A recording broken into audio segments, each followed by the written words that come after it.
Hello everyone, and welcome back to X-Ranger. Before we begin, I thought it would be interesting if each of you could leave a comment indicating which part of the world you're joining us from. Also, don't forget to like and subscribe if you're enjoying the episodes. Now let's get comfortable, relax, and start our program. Okay, so I've never posted anything like this before. I don't really know where to start or if anyone will even believe me, but I need to get this out. It's been eating at me for weeks now, and I can't sleep for more than a couple of hours without seeing its face. I'm just going to write it all down, exactly how it happened. No fluff, no bull, just what I saw and felt. It was a Tuesday morning, early. The sky was that dull grey colour it gets right before the sun properly comes up. My son-in-law, he's a good kid. He wanted to go hunting out near Green Lake and Hickory Marsh. I've been going out to that land since I was a teenager. My dad took me there. I know those woods like I know the layout of my own house, or at least I thought I did. It's rugged country, swampy in parts, thick with cedar and poplar and pine. It smells of damp earth and decay, a smell I've always found comforting. It's the smell of being away from everything. We loaded the hounds into the kennels in the back of the truck. They were excited, whining and scratching at the metal gates. We drove out in the quiet, the only sound the crunch of gravel under the tires and the low murmur of the radio. We didn't talk much. We never do. It was just before 6 in the morning when we pulled off the main road onto the old logging track that leads into the state land. The air was cool and heavy with moisture, the kind that soaks your clothes without you really noticing. We let the dogs out at the usual spot, a clearing where an old birch had fallen years ago. They hit a trail almost immediately, their baying cutting through the morning silence. It was a good, strong start. Sounded like a bobcat, maybe a coyote. Nothing unusual. We split up like we always do. He went east, following the ridgeline, and I went west, down into the lower, wetter ground towards the marsh. I had the tracking unit for the dogs' collars in my hand, the screen glowing a soft green. I could see their little blips moving fast, heading deep. The ground was soft under my boots, a thick layer of wet leaves and peat. It's tricky walking. 1 minute you're on solid ground, the next your boot sinks into a hidden pocket of water and muck up to your ankle. I was moving slow, watching my step, my eyes flicking between the path in front of me and the screen in my hand. The forest was waking up. I heard a pile-eated woodpecker hammering away somewhere to my left, squirrels chattering. Normal stuff. About 20 minutes in, the dog signals clustered tight. They'd treed something. Their barks changed from the long, drawn-out bays of the chase to the sharp, frantic yelps they make when they've got whatever it is cornered up a tree. I picked up my pace a little, a sense of routine satisfaction settling in. This was the job. Find the trail, tree, the animal, call the dogs back. Simple. And then the sound changed. It wasn't a gradual thing. It was instant. 1 second it was the high-pitched frenzy of the hounds, and the next it was just chaos. A deep, guttural roar that didn't sound like any animal I have ever heard. It was a sound that vibrated in my chest, a physical pressure, and with it came this tremendous crashing, like something huge was just plowing through the undergrowth, snapping branches that were as thick as my wrist. The kind of branches that don't just snap, they splinter. On the tracker, the dog's signals exploded outwards from the tree, scattering in every direction. That's not normal. A dog might break off, but all of them at once, and they weren't barking anymore. They were just gone. The silence that fell was heavier and more terrifying than the noise had been. It was a dead silence. The birds had stopped. The woodpecker was gone. Everything was just holding its breath. My heart was hammering against my ribs. I stood there for a full minute, maybe more, just listening. Nothing. I clicked the recall button on the tracker over and over, but the signals were weak, fading. They were running, and they weren't stopping. Something had spooked them bad, really bad. I thought maybe a bear. We have black bears around here, but I've never known one to charge a pack of hounds like that. It didn't feel right. I had to find my dogs. That was the only thought in my head. I started moving again, following the direction the strongest signal was fading towards. The woods felt different now. The familiar comfort was gone. The trees seemed to press in closer. Every shadow looked wrong. I was heading towards a ridge, a high spot covered in cedar and poplar. I thought if I could get up there, I might get a better signal, maybe even see something. The climb was harder than it should have been. My legs felt weak. My breath was coming in short, sharp gasps. I wasn't just winded. I was scared, a deep, primal kind of scared that sits in the base of your spine. I remember the feeling of the rough cedar bark under my hand as I pulled myself up a steep part, the sharp, clean smell of it. I reached the top of the ridge, my lungs burning, and fumbled with the tracker. The screen was flickering, the signals almost gone, and that's when I smelled it. It hit me like a physical blow, a musky, thick smell, like wet dog, but more. Like wet dog that had been rolling in something dead and then sealed in a plastic bag for a week. It was a smell of rotten animal, so strong it was almost oily in the back of my throat. My stomach turned over, my scalp prickled, every hair on my arms and neck standing straight up. This wasn't a bear. I've smelled bears. This was something else.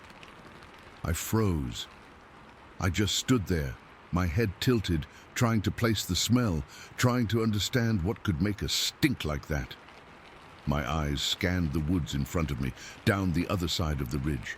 The undergrowth was thick, a wall of green and brown. Then I saw the lights.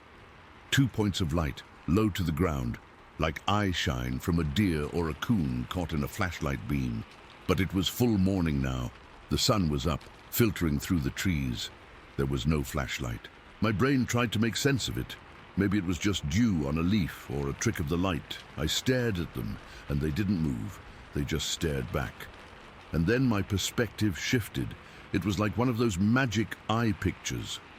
1 second, I was looking at 2 little lights near the ground, and the next, I realized the ground wasn't where I thought it was. Those lights weren't low. They were high up, 7, maybe 8 feet off the forest floor. And they weren't just reflecting light. They were a dull, deep red like old embers. My breath caught in my chest. I couldn't move. I couldn't even blink. My brain was screaming at me to run, but my body was locked in place, a statue of pure fear. That's when the shape around the eyes just resolved. It was like it had been there the whole time, camouflaged against the trees, and it had just decided to let me see it. It was less than 20 feet away, standing perfectly still, partly behind a big spruce tree. It was enormous. I'm 6 feet tall, and this thing towered over me. It had to be 8 feet tall, maybe more. It was built, solid, like a powerlifter. Broad, rounded shoulders that seemed to slope right into its neck. Its arms were long, way too long, hanging down past its knees. They were thick, corded with muscle I could see even under the covering of hair. The hair was dark, a mix of brown and black, matted in places, and it was long, shaggy, but its face is what I see when I close my eyes. The hair was shorter on its face, and the skin underneath was a pale, leathery color like old parchment. Its nose was flat, wide. Its mouth was slightly open, and I could see its bottom teeth, just a dull line in the shadow, and its eyes, those dull red eyes. They weren't blinking, they were fixed on me, just staring. It had a stillness to it that was completely unnatural. Nothing in the woods is that still. It was breathing. I could see its chest rising and falling, slow and steady, in and out. It wasn't panting. It wasn't excited. It was just breathing. Watching me, the smell was so thick now I could taste it, a foul metallic taste at the back of my tongue. I don't know how long we stood like that. It could have been 5 seconds. It could have been a minute. Time just stopped. My heart was beating so hard, I thought it was going to crack my ribs. I was cold, a cold sweat soaking through my shirt. But I was also burning up. Then, slowly, so slowly it was almost imperceptible, it raised its right arm. The movement was fluid, powerful, not jerky at all. Its hand was huge, fingers thick and long. It didn't raise it at me. It just reached out and wrapped its hand around a branch of the spruce tree it was standing next to. The branch was maybe 3 inches thick. Its fingers closed around it, and I heard the wood creak, a sharp, groaning sound like a floorboard in an old house. It wasn't shaking the branch, it was just holding it, and the branch was protesting under the pressure. That sound, that simple, mundane sound of wood straining, broke the spell. It was the most terrifying thing I had ever heard. It was a display of strength so casual, so effortless, that it made my blood run cold. I took a step back. My boots slid on a patch of wet leaves and mud. I didn't fall, but the movement was clumsy, sudden. I made a noise, a little grunt of surprise. Its eyes didn't leave mine. Not for a second. I turned around. I didn't run. Every instinct was screaming at me to run, to sprint, to get the hell out of there. But some deeper, older part of my brain knew that running was the worst thing I could do. Running is what prey does. So I forced myself to walk. I turned my back on it, and I took a step, then another, my legs feeling like they were made of wood. I was waiting for the sound of it crashing after me, for the feel of its hand on my shoulder. I could still smell it. That oily, rotten smell was everywhere, clinging to the inside of my nose, my throat. It was so strong it was like walking through a wall of stink. But I heard nothing behind me. No footsteps. No breaking branches. Nothing, just that heavy, watchful silence. I kept walking faster now, my breath coming in ragged sobs. I was shaking all over, a full-body tremble I couldn't control. I didn't look back. I couldn't. I was too afraid of what I would see, or that meeting its eyes again would freeze me in place for good. I pushed through a thicket of brambles, the thorns tearing at my jacket and my hands. I didn't care. I just had to put distance between me and that ridge. I stumbled down a slope, half falling, grabbing onto saplings to keep my balance. My mind was racing, a jumble of terror and disbelief. What was that? What the hell was that? I fumbled for the compass on my belt. It's a good one, a silver I've had for years. I looked down at it, trying to get my bearings, to figure out the quickest way back to the truck. The needle was spinning, not wavering, spinning. Slowly at first, then faster, like a pinwheel. I smacked it against my leg. I held it flat. Nothing, it just kept spinning, round and round. A cold dread, different from the initial terror, washed over me. That wasn't right. That wasn't possible. I was lost, truly, completely lost. In woods I'd known for 40 years, the familiar landmarks looked alien. The shapes of the trees were wrong. The light was wrong. Panic started to rise in my throat, a hot, sour taste. I started moving again, directionless, just trying to go downhill, thinking I'd eventually hit a stream that would lead me out. I don't know how long I wandered.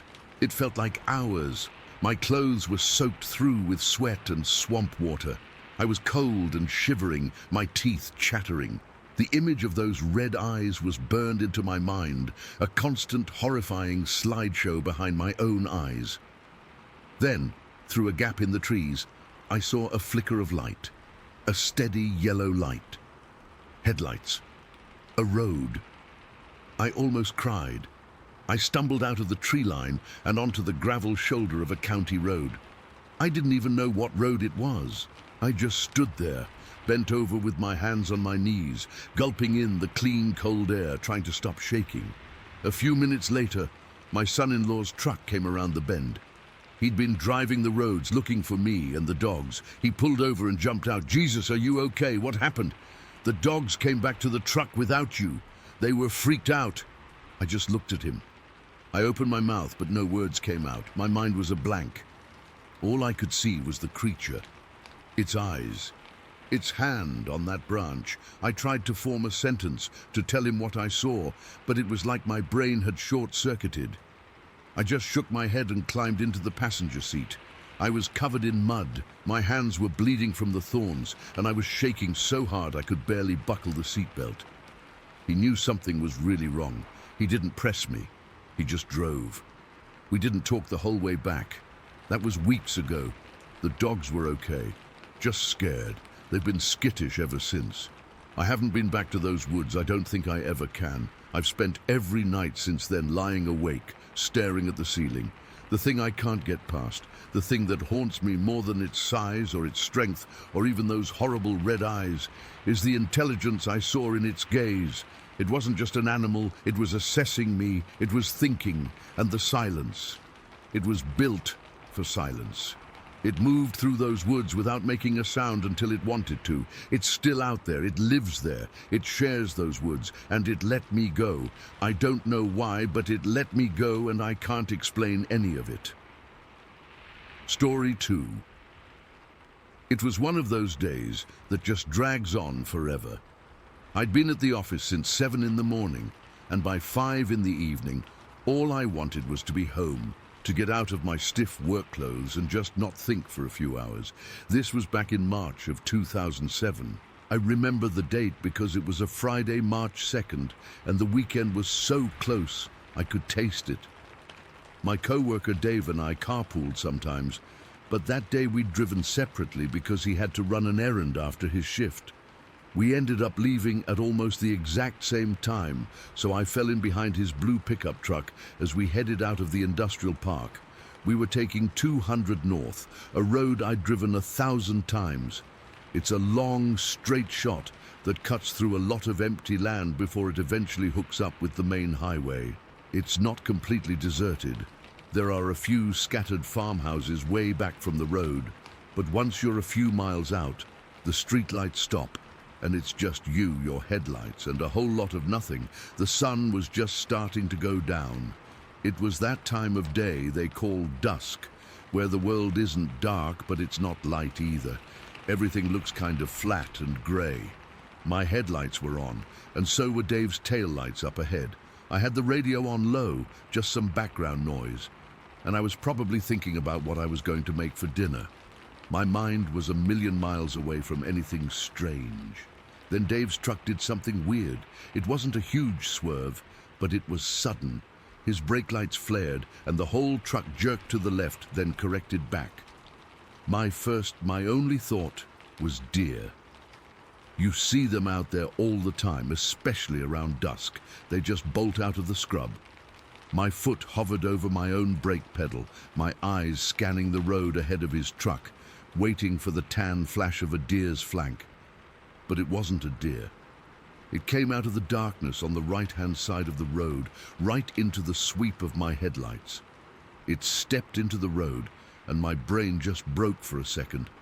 It was massive.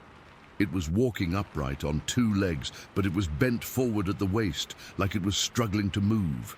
Like every step was a huge effort. It was covered in hair, this thick, shaggy, dark black hair that looked almost wet in the headlights. It was so tall, even hunched over like that. I didn't even have time to scream. My body just reacted. I slammed my foot down on the brake pedal as hard as I could and yanked the steering wheel to the left. My Ford Explorer, a big, heavy thing, shuddered and skidded. The tires screeched on the asphalt. There was a jolt, a solid, sickening thump-thump from the front right of my vehicle. It wasn't a loud crash, more like a heavy, dense impact. I felt it through the whole frame. The Explorer lurched to a stop, half in the oncoming lane. I was thrown forward against my seatbelt, my heart hammering in my chest so hard I thought it would crack my ribs. For a second, there was just silence, and the sound of my own ragged breathing. The radio was still playing some stupid pop song. My first thought was, I hit it. Oh God, I hit it. I looked into my rearview mirror, my hands shaking so bad I could barely grip the steering wheel. The road behind me was dark, but my taillights were painting the asphalt red, and there, in that red glow, something was moving. It was getting up. The thing I'd hit was pushing itself up from the road. It rose up and up and up. When it had been hunched over, it was tall. Now, standing fully upright, it was towering. It was easily 8, maybe 9 feet tall. Its shoulders were unbelievably wide, so wide they were almost as wide as the back hatch of my Explorer. The hair was matted and long, and I could see the powerful muscles bunching under it. It turned its head, and its eyes caught the light. They weren't reflecting like an animal's eyes, not that bright metallic green. These were a deep, reddish glow, like old embers, set deep under a heavy, sloping brow. It wasn't looking at the tail lights. It was looking right at me, right into the rearview mirror, right into my soul. It took a stumbling step toward my car. It reached out one of its long, thick arms, and its hand, it was more like a dark, leathery paw with thick fingers, closed around my rear bumper. It wasn't tearing it off or anything. It was using it for balance, leaning on my car like a person might lean on a fence post after being winded. The whole SUV shifted with its weight. Our eyes were locked. I couldn't look away. The expression on its face, it's what haunts me the most. It wasn't rage. It wasn't some monster looking to kill me. It looked confused, and it looked like it was in a tremendous amount of pain. Its mouth was open slightly, and I could see the dark inside. But it wasn't snarling. It was just breathing heavily, its big chest rising and falling. The reddish eyes were wide, full of a kind of animal intelligence and a deep, profound hurt. The terror that washed over me then was colder than anything I've ever felt. It wasn't a hot, panicky fear. It was a deep, icy dread that settled in my bones. This thing was impossible, it shouldn't exist, and I was just a few feet away from it, separated by a sheet of glass that suddenly felt as thin as tissue paper. Then its legs seemed to give way. It dropped to one knee, its grip on my bumper tightening for a second. Then it dropped to all fours, and that's when the real horror began. Because on all fours, it wasn't clumsy. It was built for it. Its body seemed to reconfigure itself, its powerful haunches bunching up. It moved its head, those red eyes flashing at me one last time. And then it launched itself off the road. The speed was shocking. It wasn't a run. It was a bolt. 1 second it was there, and the next it was just a blur of motion, covering the 30 or 40 feet to the tree line in what felt like a single fluid leap. It vanished into the thick scrub oak and pine trees without making a sound. No cracking branches, no rustling leaves. It was just gone. A second later, a sound came from the woods. It wasn't a roar. It was a low, guttural howl that seemed to vibrate right through the metal of my car. It was a sound of pure agony, a deep, mournful noise that cut off as suddenly as it started. My driver's side door was wrenched open and I nearly jumped out of my skin. It was Dave, his face white as a sheet, his eyes wide. "What the hell was that? Are you okay?" he yelled, his voice cracking. I couldn't speak. I just pointed a trembling finger toward the tree line. My whole body was trembling. I managed to stutter, "Did you see it?" He nodded, his head jerky. "I saw something. I saw you swerve and hit something. I saw it get up." "What was it, man?" We just stood there for a minute. Two grown men shaking on a dark road, listening to the absolute silence that had returned. The normal night sounds, the crickets, the breeze, were gone. It was dead quiet. Dave ran back to his truck and came back with 2 big Maglite flashlights. "We have to look," he said, and his voice was quiet now, serious. I didn't want to. I wanted to get back in my car, lock the doors and drive away and never come back. But a part of me needed to know. I needed some kind of proof that I wasn't going insane. So I took one of the flashlights, my hand still shaking so badly the beam danced all over the road. We walked over to where I'd hit it. There were no skid marks from the thing itself, no blood, nothing like that. But there, on the asphalt, was my front right turn signal assembly shattered into a dozen pieces. My Explorer had a big dent in the front fender right above the wheel. We swept our flashlight beams over the area. The ground was hard-packed dirt and gravel at the edge of the road. We walked toward the tree line, our footsteps sounding incredibly loud. The beams of light cut through the darkness, making long, dancing shadows. Every shape looked like it was moving, every rustle of a leaf, and my heart would leap into my throat. We didn't find it. We didn't find any tracks. The ground was too hard. We pushed a little way into the trees, calling out, "Hello," like idiots. But there was nothing, just silence and darkness pressing in on us. Then Dave's light caught something. It was a small, dark lump on the ground, nestled in some pine needles. It was a rodent, maybe a ground squirrel or a large vole. It was just lying there on its side. It wasn't torn apart, it wasn't eaten, it looked intact, but it was dead. Dave nudged it with the toe of his boot. It didn't resist. It was just a limp little body. The weirdest part was that it felt warm, like it had just died seconds ago. There was no visible injury on it. It was just dead. We looked at each other, and without a word, we both knew we needed to get out of there. We practically ran back to our vehicles. I fumbled with my keys, my hands so numb with fear I could barely get the key in the ignition. The engine roared to life, and I slammed the door shut, hitting the lock button over and over again. "Follow me to my place," Dave yelled from his truck window. I just shook my head. I needed to be home. I needed my own walls around me. The drive home was the longest of my life.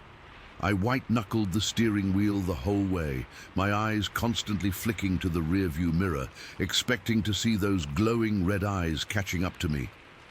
I drove too fast, my stomach in a tight knot. Every shadow on the side of the road was that thing, crouching, waiting. When I finally pulled into my driveway, I sat there for a long time, just breathing, listening to the engine tick as it cooled down. I didn't want to get out. The space between my car and my front door felt like a mile-long gauntlet. I finally gathered my courage, sprinted to the door, got it unlocked, and fell inside, slamming it shut and locking it, deadbolt and chain. I didn't sleep that night. I just lay in bed, staring at the ceiling, replaying the moment it stood up over and over and over in my head, the sheer size of it, the way its shoulders blotted out everything else. The deep-set, glowing red eyes that held so much more than just animal instinct. The way it moved, first upright and struggling, then on all fours with that impossible fluid speed. It defied everything. It wasn't a bear.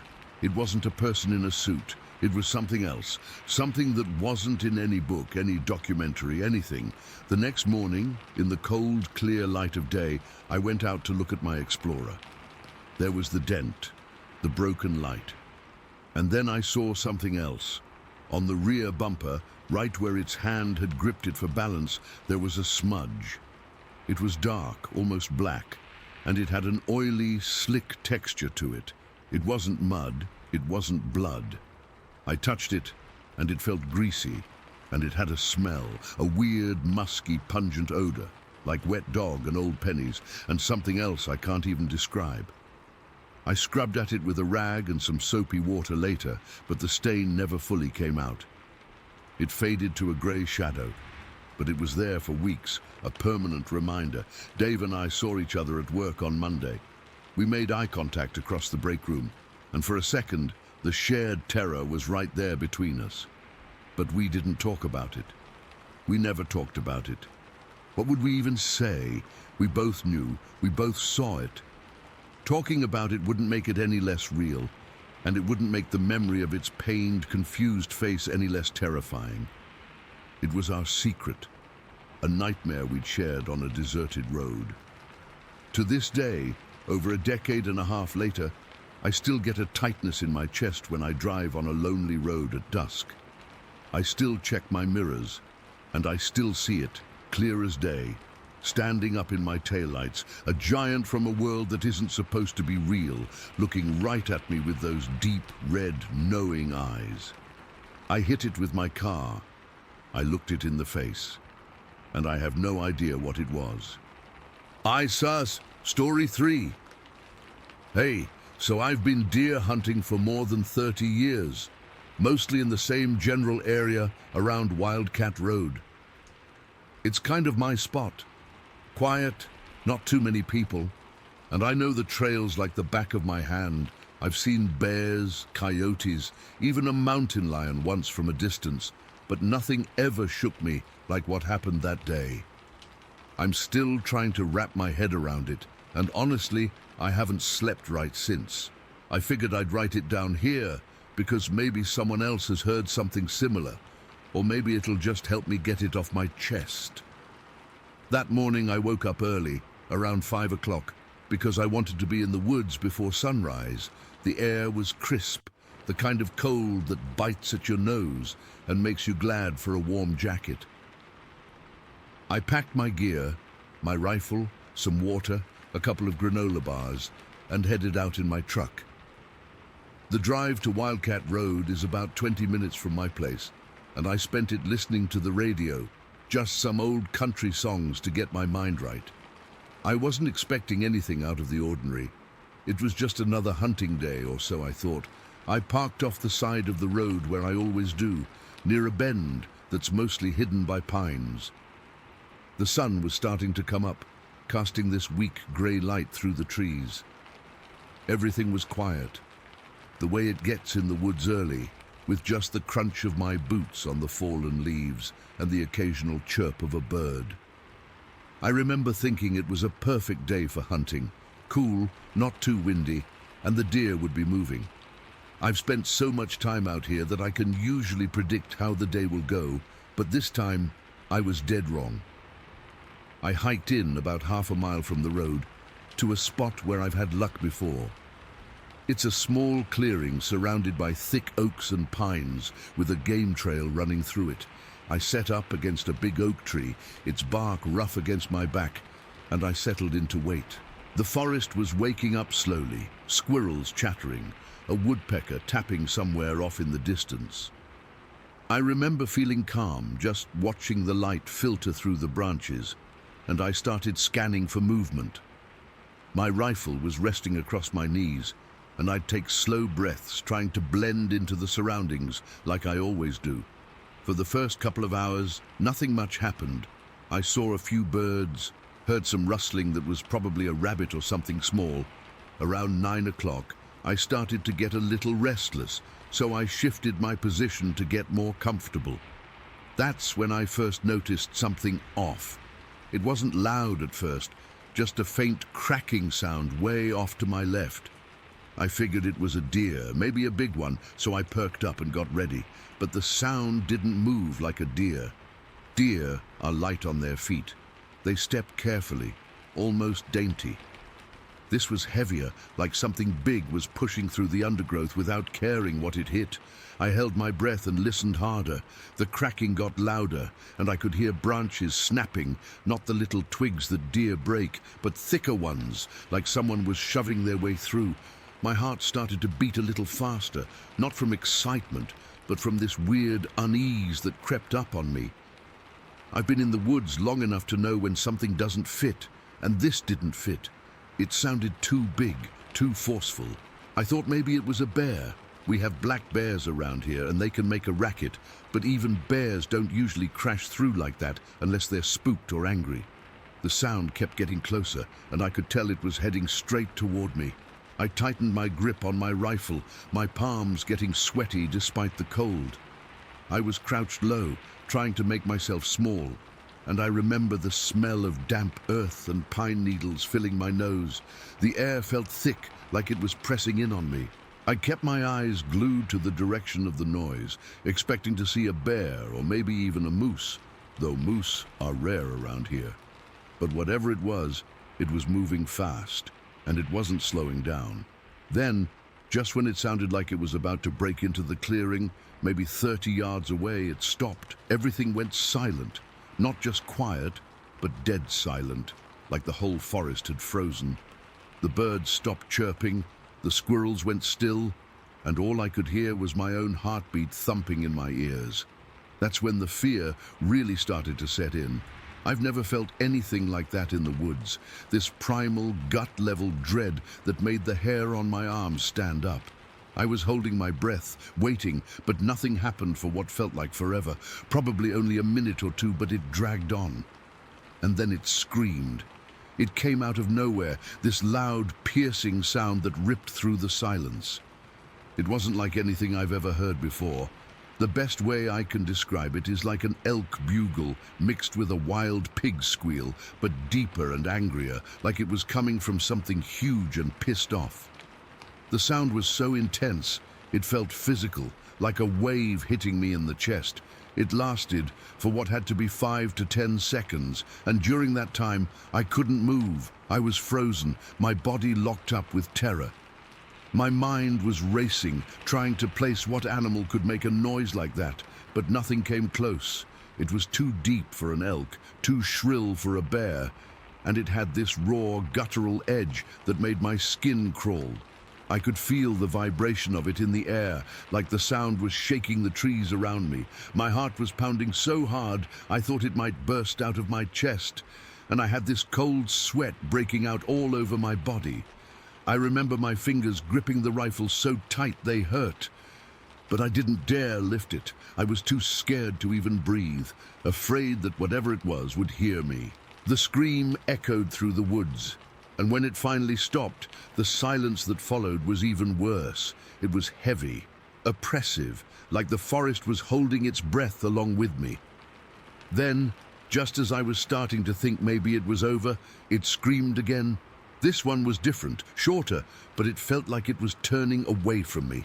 I heard this massive crashing sound, like it was bolting through the trees, breaking everything in its path.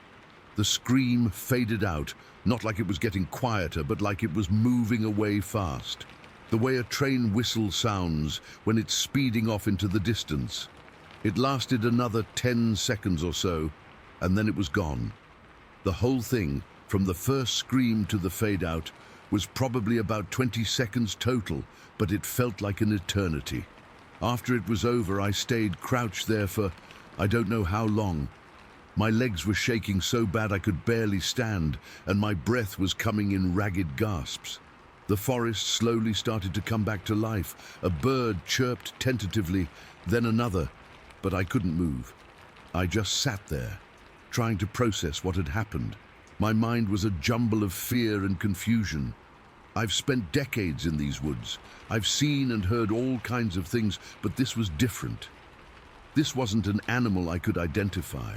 It was something else, something that didn't belong. Eventually, I forced myself to get up. My body felt heavy, like I'd been through a fight, and I had to lean against the tree for support. I looked around, but there was nothing to see. Just the same trees, the same clearing. No tracks, no signs of what had been there.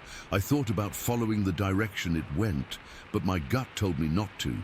Whatever it was big and fast, and I didn't want to risk running into it again. So I packed up my gear as quick as I could, my hands still trembling, and I started hiking back to the truck. The walkout felt longer than usual. Every little sound made me jump, a branch cracking under my own foot, the wind rustling the leaves. I kept looking over my shoulder, expecting to see something behind me, but there was nothing. The woods felt different now, darker, more menacing. I reached my truck and fumbled with the keys, my fingers numb from the cold and the fear. I got in and locked the doors, which is something I never do out here, and I just sat there for a few minutes, trying to calm down. I drove home in a daze, not even turning on the radio. All I could think about was that scream, how it sounded, how it made me feel. I've replayed it in my head 100 times since then, and I still can't explain it. I've talked to a few hunting buddies, but no one's ever heard anything like it. Some suggested it might have been a fisher cat or a fox in distress, but those sounds are higher pitched, nothing with that depth and anger. Others mentioned Bigfoot stories, but I've never put much stock in that stuff. Now, I'm not so sure. That was last week, and I haven't been back to Wildcat Road since. I've tried to go out hunting elsewhere, but I can't shake the feeling that something's out there, something I don't understand. I keep waking up in the middle of the night, hearing that scream in my dreams. It's changed how I see the woods. They're not just a peaceful place anymore. There's a mystery there that scares me. I don't know what it was, and I probably never will, but I do know that I'll never forget that day.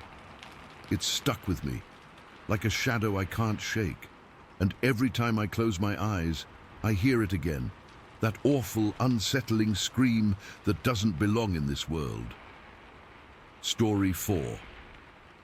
Okay, so I've never really shared this with anyone outside of a few people, but I guess it's time to get it off my chest. I was 15 years old, staying with my friend Emma at her family's place in rural Pennsylvania.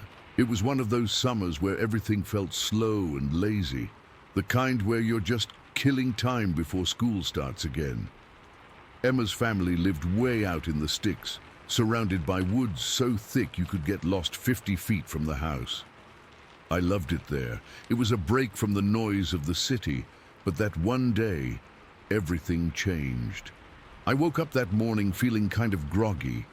The air in the room was cool because the windows were open and I could smell damp earth and pine from outside. Emma was still asleep in the bed next to mine, snoring softly. We'd stayed up late the night before, talking about stupid stuff like boys and music. But I remember feeling a weird sense of anticipation, like something was off, not in a bad way, just different.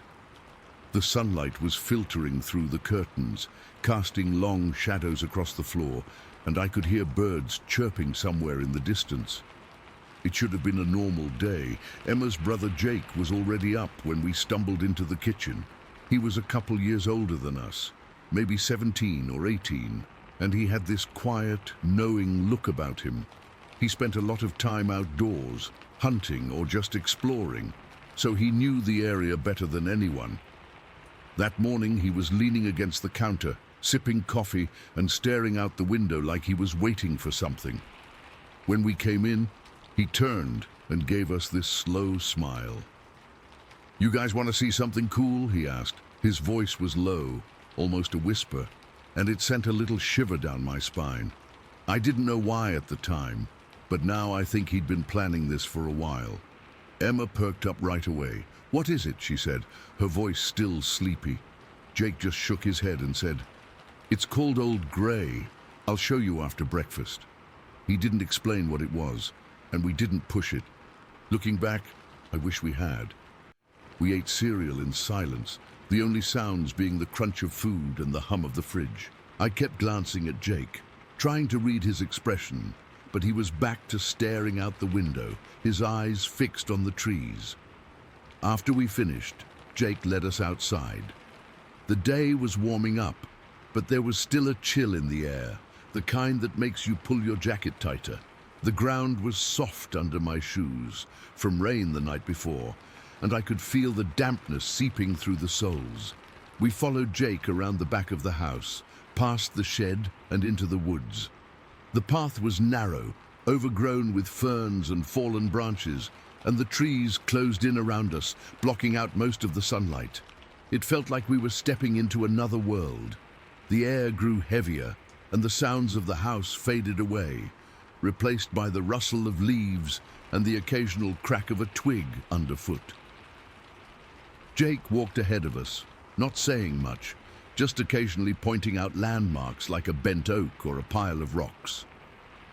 He moved with this confidence that made me feel both safe and uneasy. Emma was chattering away, asking questions, but Jake would just shrug or give short answers. After about 20 minutes of walking, we reached a small clearing. It wasn't big, maybe the size of a living room, and the ground was covered in moss and pine needles. In the center, there was this old, weathered tree stump, all gray and splintered, like it had been there for decades. Jake stopped and turned to us, his face serious. "This is it," he said. "Old Grey." I remember feeling a letdown at first. I'd expected something more dramatic, like a cave or a hidden pond, but then Jake pointed to the stump. "Not the stump itself," he said, his voice dropping even lower. "Look around, listen." So we did. At first, everything seemed normal. The woods were quiet, too quiet. No birds, no insects, just this eerie silence that made my skin crawl. I could hear my own heartbeat thumping in my ears, and I realized I was holding my breath. Emma must have felt it too because she grabbed my arm, her fingers digging into my skin. Then came the sounds. At first, it was just a faint rustling in the bushes to our left. I thought it might be a deer or a squirrel, but it was too deliberate, too heavy. The rustling grew louder, and I could see the branches moving, like something big was pushing through. My stomach tightened, and I felt this cold sweat break out on my forehead. Jake didn't move. He just stood there watching. like he'd seen it before. Emma whispered, "What is that?" But Jake put a finger to his lips. The rustling stopped, and for a second everything was dead silent again. Then, from behind a thicket of pines, something moved. I couldn't see it clearly at first, just a shadow, tall and bulky, shifting between the trees. The air grew colder, and I swear I could smell something musky and wild, like wet fur and dirt. My legs felt weak, and I had to lean against a tree to steady myself. Emma was trembling beside me, and I could feel her shaking through my arm. Then it stepped into the clearing. I don't know how to describe it without sounding crazy, but it was huge, way taller than a man, and covered in dark matted hair that looked almost grey in the dim light. Its arms were long, hanging down past its knees, and it moved with this slow, deliberate grace that was terrifying because it didn't seem human. It didn't look like a bear or anything I'd ever seen. It was just wrong. Its face was shadowed, but I could make out deep-set eyes that seemed to glow faintly, like embers in the dark. It didn't make a sound, just stood there, staring at us. I froze. I couldn't move, couldn't scream, couldn't do anything but stare back. My heart was pounding so hard I thought it would burst out of my chest. I could feel the cold seeping into my bones, and every hair on my body stood on end. Emma let out a choked sob, and that's when the thing turned its head slightly, as if it heard her. Jake was still motionless, but I saw his hands clench into fists. He looked scared, but also resigned, like he knew this would happen. The creature took a step forward, and the ground seemed to vibrate under its weight. It was close enough that I could see the details now. The way its hair was caked with mud, the scars on its arms, the sheer size of it. It raised one hand, slowly, and I thought it was going to reach for us. I closed my eyes, expecting to feel its grip, but nothing happened. When I opened them again, it was still there, just watching. The silence was deafening, broken only by the sound of my own ragged breathing. Then, without warning, it let out this low, guttural sound, not a roar, but more like a deep groan that seemed to come from the earth itself. The sound echoed through the woods, and I felt it in my teeth, like a vibration. Emma screamed, and that broke the spell. Jake grabbed both of us and pulled us back, his voice sharp. "Run!" he yelled, and we didn't need telling twice. We tore through the woods, branches slapping against our faces, roots tripping us up. I didn't look back, I just ran, my lungs burning, my legs aching. I could hear something crashing through the trees behind us, but I didn't dare turn around. The world blurred into a mess of green and brown, and all I could think was that I had to get out of there. Emma was sobbing as she ran, and Jake was shouting directions, his voice strained. We burst out of the woods and into the backyard, stumbling and falling onto the grass. I collapsed, gasping for air, my whole body shaking. When I finally looked up, the woods were quiet again. No sounds, no movement, just the normal hum of nature returning. Jake helped us to our feet, his face pale. "Don't tell anyone," he said, his voice rough. "They won't believe you." We went inside, and the rest of the day passed in a daze. We didn't talk about it, just sat in the living room, jumping at every noise. I kept expecting to see that thing outside the window, but it never came. That was years ago, and I've never been able to explain what happened. Was it old grey? I don't know. But sometimes, when I'm alone in the dark, I still feel those eyes on me, and I remember the cold, the silence, and the sheer terror of that day. I never went back into those woods, and I doubt I ever will. Story 5. That night, it was one of those chilly evenings in late fall. The air had that damp, earthy smell after a light rain, and the ground was all muddy and soft. I remember because I kept slipping when I ran later. My sister was already asleep upstairs, and I was in the living room trying to read a book to take my mind off things. But it wasn't working. See, our dogs, we have 2 shepherds, Max and Bella, had been acting weird for weeks. They'd bark at nothing, or at least what seemed like nothing, out in the woods behind the property. Sometimes they'd go quiet all of a sudden, and that was even worse because you knew something was out there watching. Around 11 o'clock that night, the barking started up again. It wasn't the usual, "Hey, there's a squirrel" kind of bark. It was this frantic, high-pitched yelping that made the hair on my arms stand up. I'd heard it before, but this time it felt different, more urgent. I tried to ignore it at first, told myself it was just a coyote or something, but then I heard this other noise, like a weird, guttural honking, almost like a tame goose, but deeper, and it sent a chill right through me. I knew I had to check on the dogs. They're like family to us. And after what happened to Max last year, he came back with his eye all swollen and bloody after chasing something into the woods. I couldn't just sit there, so I grabbed a flashlight from the kitchen drawer. It was one of those heavy-duty ones, the kind that throws a beam you can see for ages. I put on my boots because the mud was everywhere, and I stepped out onto the porch. The second I opened the door, the cold air hit me like a wall, and I could see my breath fogging up in the beam of the light. The dogs were over by the edge of the woods, about 50 yards away, barking like crazy toward the trees. I called out to them, "Max, Bella, come here." But they didn't even look back. That's when I saw it.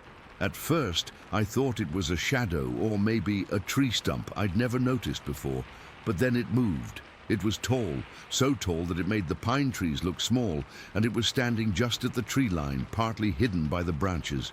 I shone the light right at it, and that's when I saw the eyes. They glowed, like an animal's eyes do when you catch them in headlights, but these were bigger and brighter, almost yellow. My stomach dropped. I've seen deer and raccoons out here, but nothing like this. Nothing that stood on two legs and was covered in what looked like black hair, thick and matted, all the way up to its neck. It had to be 9 feet tall, maybe more, and broad, like it weighed 500 pounds easy. I could hear it making this noise, a mix between a baby crying and that goose-like sound, and it was low and raspy, like it was coming from deep in its chest. I froze. I couldn't move, couldn't breathe. The dogs were still barking, but they'd backed up a little like they were scared too. Then the thing took a step forward out of the trees, and I saw its feet sink into the mud. It was coming toward me, not fast, but steady, like it knew exactly where I was. That's when the fear really kicked in. My heart was hammering against my ribs so hard I thought it might burst out, and my legs felt like jelly. I dropped the flashlight, I don't even know how, and it rolled away, casting crazy shadows everywhere. I turned and ran. I've never run so fast in my life. The mud sucked at my boots, making this squelching sound with every step, and I could hear something behind me, this heavy, thudding noise like footsteps, but louder and faster. I didn't look back. I just focused on the house, on the porch light that seemed a million miles away. My lungs were burning, and I could taste the panic in my mouth, metallic and sour. I remember thinking, this is it, I'm not going to make it. But I pushed harder, stumbling over a root or something, almost falling. Somehow I made it to the porch. I scrambled up the steps, my hands slipping on the wet wood, and I yanked the door open. I fell inside, slamming it shut behind me, and my fingers fumbled with the lock. It clicked into place, and I leaned against the door, gasping for air. My whole body was shaking, and I could feel cold sweat dripping down my back. Outside, the dogs were still barking, but then they went silent all of a sudden, and that was worse. I peered through the window, but it was too dark to see anything.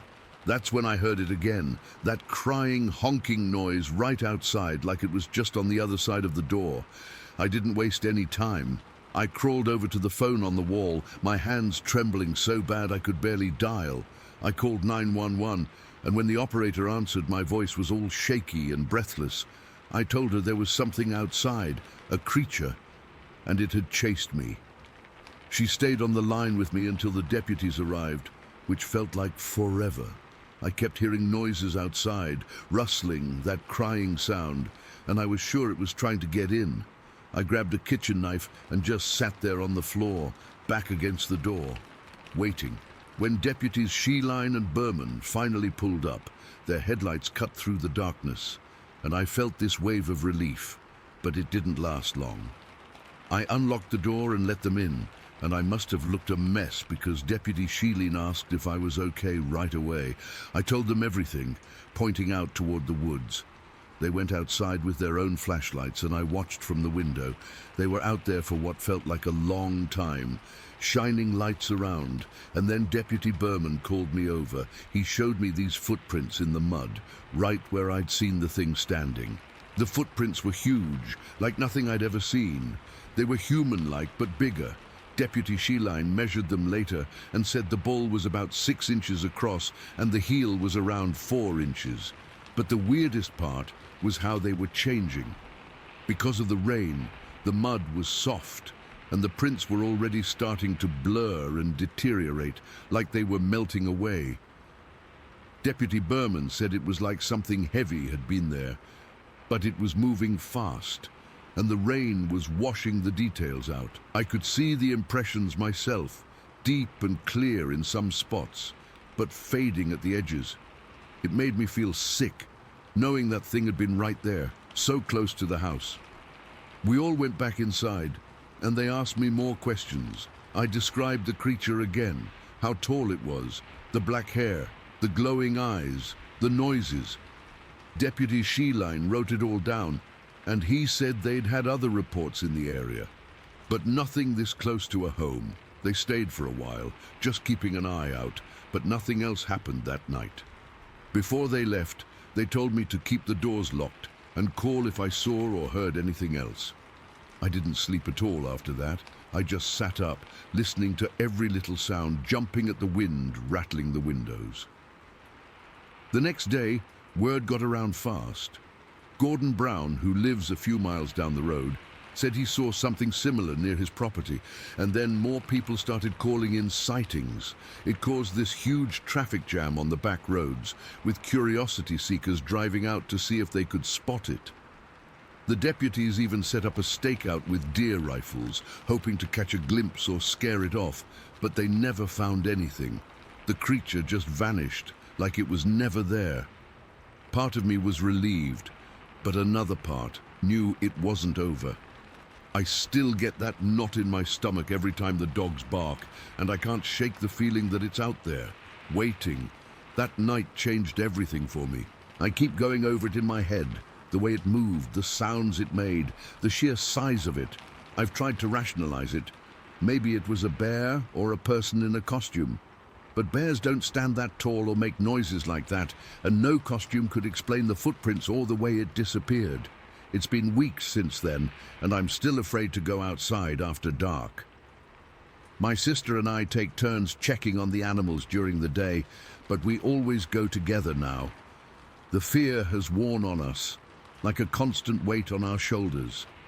I don't know what it was, and I probably never will, but I know what I saw, and I know it was real. Every time I step outside and feel that chill in the air, I remember that night, and I wonder if it's still out there watching from the woods, and that's the part that keeps me up at night, not knowing if or when it'll come back. Story 6. Okay, so I've never really shared this with anyone outside my family, but it's been eating at me for years, and I figure if I'm going to tell it, this is the place. This happened back when my wife and I first moved from Colorado to California. We were young, maybe a little too confident in our outdoor skills, and we decided to go camping for the 4th of July weekend. We'd heard about Shasta Lake from a ranger who said there were some secluded spots off the logging roads, perfect if you wanted solitude. Sounded great to us. We had our dog with us, a big mutt named Rex, who was usually pretty chill, and we were craving some quiet after the chaos of moving. We drove out there in our old truck, the kind that rattled on every bump, and found this logging road that wound down toward a creek. The ranger had mentioned a meadow just past a deep creek crossing, so we followed his directions. The creek was deeper than I expected, cold, fast-moving water that came up to my thighs when I waded across to check it out. My wife stayed in the truck with Rex until I signaled it was safe. We ended up parking on the other side and hauling our gear into this beautiful open meadow surrounded by tall pines. It felt like we had the whole world to ourselves, which at the time felt amazing. Setting up camp took a couple of hours. We pitched the tent, got a fire pit going, and just soaked in the silence. It was one of those perfect summer days, warm but not too hot, with a breeze that kept the bugs away. Rex was sniffing around, tail wagging, and everything felt right. But looking back, there was this weird tension in the air, like the woods were holding their breath. I didn't think much of it then. I just figured it was the newness of the place. After we got settled, I decided to explore upstream a bit. I told my wife I'd be back in an hour or so, and I grabbed a walking stick just in case. The creek narrowed as I went, and the trees got thicker, casting long shadows even though it was still afternoon. I've spent a lot of time in the woods, so I'm used to the sounds. Birds, rustling leaves, the water rushing. But after about 20 minutes, I started hearing something else. It wasn't loud, just this soft crunching noise behind me, like footsteps keeping pace. At first I thought it was an animal, maybe a deer or something, so I'd stop and listen, and sure enough, the noise would stop too. I'd start walking again, and it would pick up. My heart started beating a little faster, and I felt that prickly sensation on the back of my neck. I've run into cougars before in Colorado, and my mind went there. Maybe it was one stalking me. To shake it off, I started making noise, talking to myself, whistling, even banging my stick against a tree. It helped a little, but I could still feel something there, just out of sight. I didn't go too far before I turned back. The whole time, that feeling of being watched didn't go away.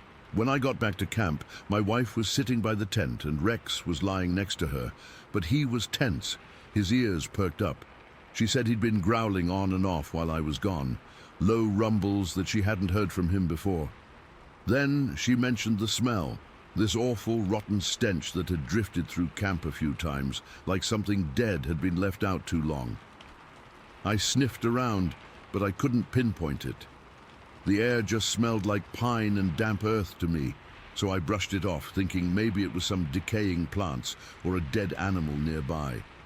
But my wife was insistent. She said it came and went, and it made her stomach turn. We tried to relax as evening came on. We cooked dinner over the fire, hot dogs and beans, but neither of us had much appetite. Rex wouldn't settle. He kept pacing around the perimeter of the camp, his growls getting more frequent. The sun went down, and the darkness felt heavier than usual. We had a good fire going, but it only pushed the shadows back so far. That's when the noises started for real. First, it was just a few cracks in the distance, like branches snapping. I figured it was an animal, maybe a bear or something. But then the sounds got closer, deep guttural noises that I'd never heard before. Not a growl, not a roar, but something in between, like a low rumble that vibrated in my chest. It came from beyond the firelight, out in the trees. My wife grabbed my arm, her fingers digging in, and I could feel her shaking. Rex was going crazy, barking and snarling, his hackles raised. I shouted into the darkness, "Hey, we're here and we're armed!" I didn't actually have my gun out yet, but I wanted to sound confident. Nothing responded, but the cracking noises got louder, like whatever it was moving around us, circling the camp. I told my wife to keep adding wood to the fire. We had a pile nearby, and I ran to the truck to get my rifle. My hands were trembling so bad I could barely unlock the case. When I came back, the fire was blazing higher, and we both scanned the trees for any sign of eyes. That's what freaked me out the most. There was no eye shine. Nothing reflected back, even though I know how animals' eyes glow in the dark. It was just blackness. And those sounds kept coming, sometimes close, sometimes farther away. We decided right then that we weren't sleeping. We sat back to back by the fire, me with the gun across my lap, my wife feeding the flames. The night dragged on, each minute feeling like an hour. The sounds would fade, and we'd start to relax a little, then they'd come back, louder and more aggressive. At one point, maybe around midnight, something charged toward us from the trees. I heard this heavy thudding, like something big running, and the ground shook a little. Rex went ballistic, and I stood up, pointing the rifle in that direction. I didn't see anything, but the fire flared up as my wife tossed more wood on, and whatever it was stopped. Just like that, the noise retreated, and it felt like it was backing off. But the tension didn't break. It was like the woods were waiting. We stayed like that until the sky started to lighten. Dawn came slow, grey and misty, and as soon as we could see well enough, we started packing. My hands were still shaky, and we worked fast, throwing everything into the truck without folding anything properly. Rex was quiet now, but he stayed close to our heels, like he didn't want to be left alone. When we had most of the gear loaded, I realized I'd left some tools by the fire pit, a hatchet and a shovel we'd used to clear the area. I told my wife I'd be quick, and I jogged back to grab them. That's when it hit me, the stench. It was overwhelming, way worse than what my wife had described. It smelled like rotten meat and something else, musky and foul, like a wet animal but 1,000 times stronger. It made my eyes water and I gagged, almost vomiting right there. I snatched up the tools and ran back to the truck, my heart pounding. When I got in, my wife was pale and she said Rex had started growling again the moment I left, low and constant, like he was warning something off. We drove out of there as fast as we could, not saying much, just gripping the steering wheel and watching the trees slide by. We didn't stop until we hit the main road, and even then, we kept going until we found a busy campground where other people were around. We've never camped in isolation since then. It's always crowded spots with lots of noise and light. For years, we didn't talk about it much, just shrugged it off as a weird animal encounter. But then, a couple of years ago, I was telling the story to a buddy who's into cryptozoology, and he said it sounded exactly like a Bigfoot encounter. The trailing, the smells, the lack of eyeshine, the charging and retreating with fire. It changed how I see the wild now. I don't take those quiet woods for granted anymore. And to this day, I can't explain what happened out there, but I know it was real, and it's stuck with me ever since. Story 7. I'm a former Marine, did 2 deployments in Afghanistan. I've spent a lot of time outside in all kinds of conditions. I'm not the kind of guy who spooks easy. The dark doesn't bother me. Quiet doesn't bother me. Being alone definitely doesn't bother me. But that night got to me in a way that nothing ever has, not even in a combat zone. It was around 2 in the morning. I couldn't sleep. My mind was racing with the usual junk, so I figured I'd step out onto the back deck for a cigarette. Mom hated me smoking, so I always went outside. The deck is wooden, old, and it creaks under your feet. I remember the sound of my bare feet on the damp wood. I lit my cigarette, the flare of the lighter blinding me for a second. In the absolute blackness, I leaned against the railing, looking out into the wall of trees at the edge of the yard. The yard light was off, so it was just the moon, a sliver of it, giving everything a faint silvery outline. It was quiet, the kind of deep country quiet where you can hear the buzz of insects, the rustle of leaves in the slight breeze. I took a drag, the smoke burning my lungs in a familiar, almost comforting way. I was just standing there, staring into nothing, letting my thoughts drift. And then it started. It wasn't a sound that built up. It just erupted, a deep, powerful howl that came rolling out of the woods. It wasn't like any animal I'd ever heard, not a coyote, not a dog, not a bear. This was different. It was low, guttural, but with this unbelievable power behind it, like it was coming from something with lungs the size of oil drums. The sound didn't just hit my ears, it vibrated in my chest. I felt it in my ribs. It was so loud, so clear, it felt like it was right at the tree line, maybe 50 yards from where I was standing. I froze, completely froze. The cigarette was halfway to my lips and I just stopped. My entire body went rigid. My first instinct, trained into me from years in the Corps, was to identify the threat. My mind started flipping through possibilities. A truck's air brakes on a distant highway.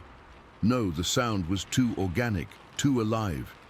It had a breath to it. You could hear the intake, the force of the exhale. A generator? Absolutely not.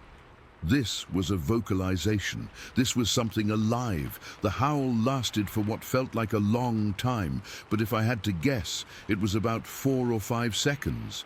And then it stopped. The silence that rushed back in was somehow louder and more oppressive than the sound itself. The insect noises had completely ceased. Everything was holding its breath. I was holding my breath. I stood there, statue still, my eyes glued to the tree line, trying to pierce the darkness, to see what had made that noise. My heart was hammering against my sternum, a frantic, panicked rhythm. This wasn't the steady, elevated heart rate of a firefight. This was pure, primal fear. The hair on my arms and on the back of my neck was standing straight up. I could feel a cold trickle of sweat run down my spine, despite the warm, muggy air. Then, after a pause of maybe 15 seconds, it came again.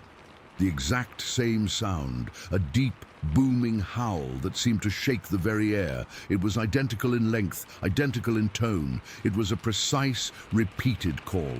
It wasn't a random animal noise. It was intentional.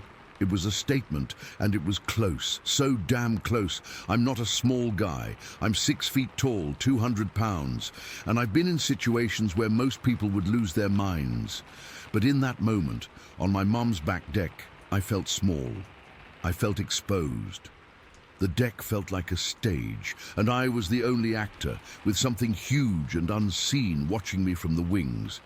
I finally remembered the cigarette in my hand. I took a shaky drag, the ash glowing brightly in the dark. My hands were trembling. I clenched my fist to make it stop, but it didn't work. I kept staring into the woods. My mind was racing, trying to find a logical anchor. Maybe it was a prank, someone with a speaker, but who would be out in those woods in the middle of the night in late August, playing a recording of some ungodly animal noise? It made no sense, and the power of it. A speaker couldn't replicate that feeling of raw, physical force. You couldn't feel a speaker's sound in your chest cavity. The cycle continued. Howl. Silence for 15 seconds. Howl. Silence. Howl. It was relentless. It went on for what had to be 5 full minutes. I didn't move. I barely breathed. I just stood there and listened. My marine training completely overridden by a deeper, older part of my brain that was screaming at me that I was not at the top of the food chain. I was prey. I thought about Afghanistan. Specifically, I thought about a conversation I had with this grizzled old staff sergeant from Tennessee. We were on a remote fob, sitting on the HESCO barriers, looking out at the mountains. He was a hunter, grew up in the Smokies. He started talking about stories his grandfather told him, about things that lived deep in the old-growth forests, things that weren't bears and weren't men. He called them wood boogers. He said they could mimic sounds, that they could throw their voices, and that they had a scream that could freeze your blood. At the time, I'd laughed it off, backwoods superstition. But standing on that deck, listening to that howl, his words didn't seem funny anymore. They seemed like a warning I should have heeded. The howling stopped as abruptly as it started. One final 5-second blast of sound, and then nothing. The normal night sounds didn't return. The woods were dead silent. The absence of noise was more terrifying than the howls had been. It felt like the woods themselves were waiting. That was the moment I broke. I flicked my cigarette into the yard, the ember tracing a tiny orange arc in the darkness, and I backed toward the sliding glass door.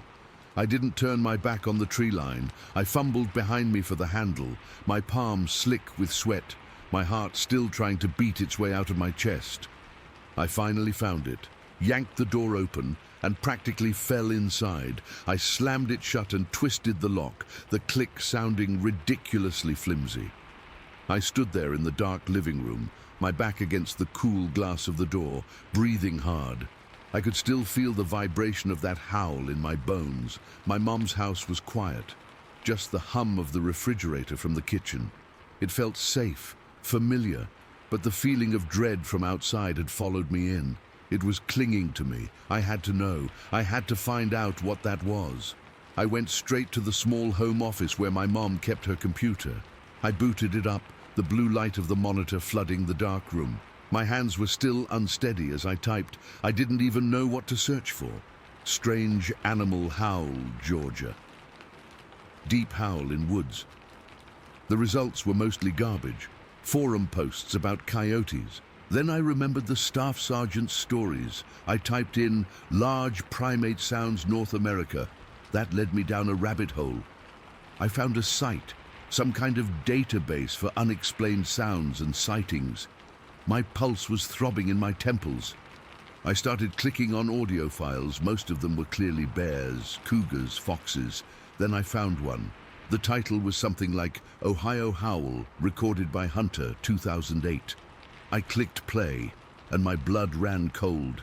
It was the same sound. Exactly the same deep guttural tone, the same duration, the same pause between calls. It was a perfect match. The recording was a bit scratchy, but there was no mistaking it. The guy who recorded it was in a tree stand in Ohio, and he'd captured this same unearthly howl. Listening to it through the computer speakers, even at a low volume, brought the whole terrifying experience right back. The chills that went down my spine weren't a figure of speech. It was a physical wave of cold that made me shiver. I sat back in the chair, staring at the waveform on the screen. Ohio. That was hundreds of miles away. How could the same exact sound be here in my mom's backyard in Georgia? It wasn't a known animal. The biologists in the forum comments were baffled. Some said it was a known animal, a bear with a sinus infection or something, but that felt wrong. It felt like a cop-out. You don't feel a bear's roar in your chest from 50 yards away. This was bigger. I thought about the woods I'd played in as a kid. The same woods. I knew them, or I thought I did. Suddenly they felt ancient and deeply unknown. What else was out there? What had been out there all this time, living its life just beyond the edge of the light, while we went about our business completely unaware? I didn't sleep the rest of the night. I sat in that chair listening. The normal sounds eventually returned, the crickets, the frogs, but every twig snap, every rustle of leaves made me jump. I was on high alert, my body still flooded with adrenaline. I felt like I'd been given a glimpse behind a curtain, and I couldn't unsee what was there. The sun finally came up, washing the world in a pale grey light. It should have been a relief, but it wasn't. The fear had settled into a deep, cold knot in my stomach. I went outside, the morning air fresh and cool. I walked to the edge of the deck and looked out at the tree line. The woods looked normal, peaceful even. Dew was on the grass. Birds were singing, but I knew. I knew that the normalcy was a lie. Something was in those woods, something that didn't fit in any field guide, something that science hadn't catalogued, something with a voice that could reach inside you and shake you to your core. I was a Marine, trained to face down human enemies with rifles and IEDs. I knew how to handle that. But this was different. This was a mystery, a deep, dark piece of the world that wasn't supposed to exist, and the sound of its voice was now permanently etched into my memory. I stood there for a long time, just staring, and the woods stared back, keeping it secret. I never heard it again, but I'll never forget it. I still don't know what it was. Story 8. I'd been asleep, the deep, hard sleep of a kid who'd spent the whole day running around in the heat.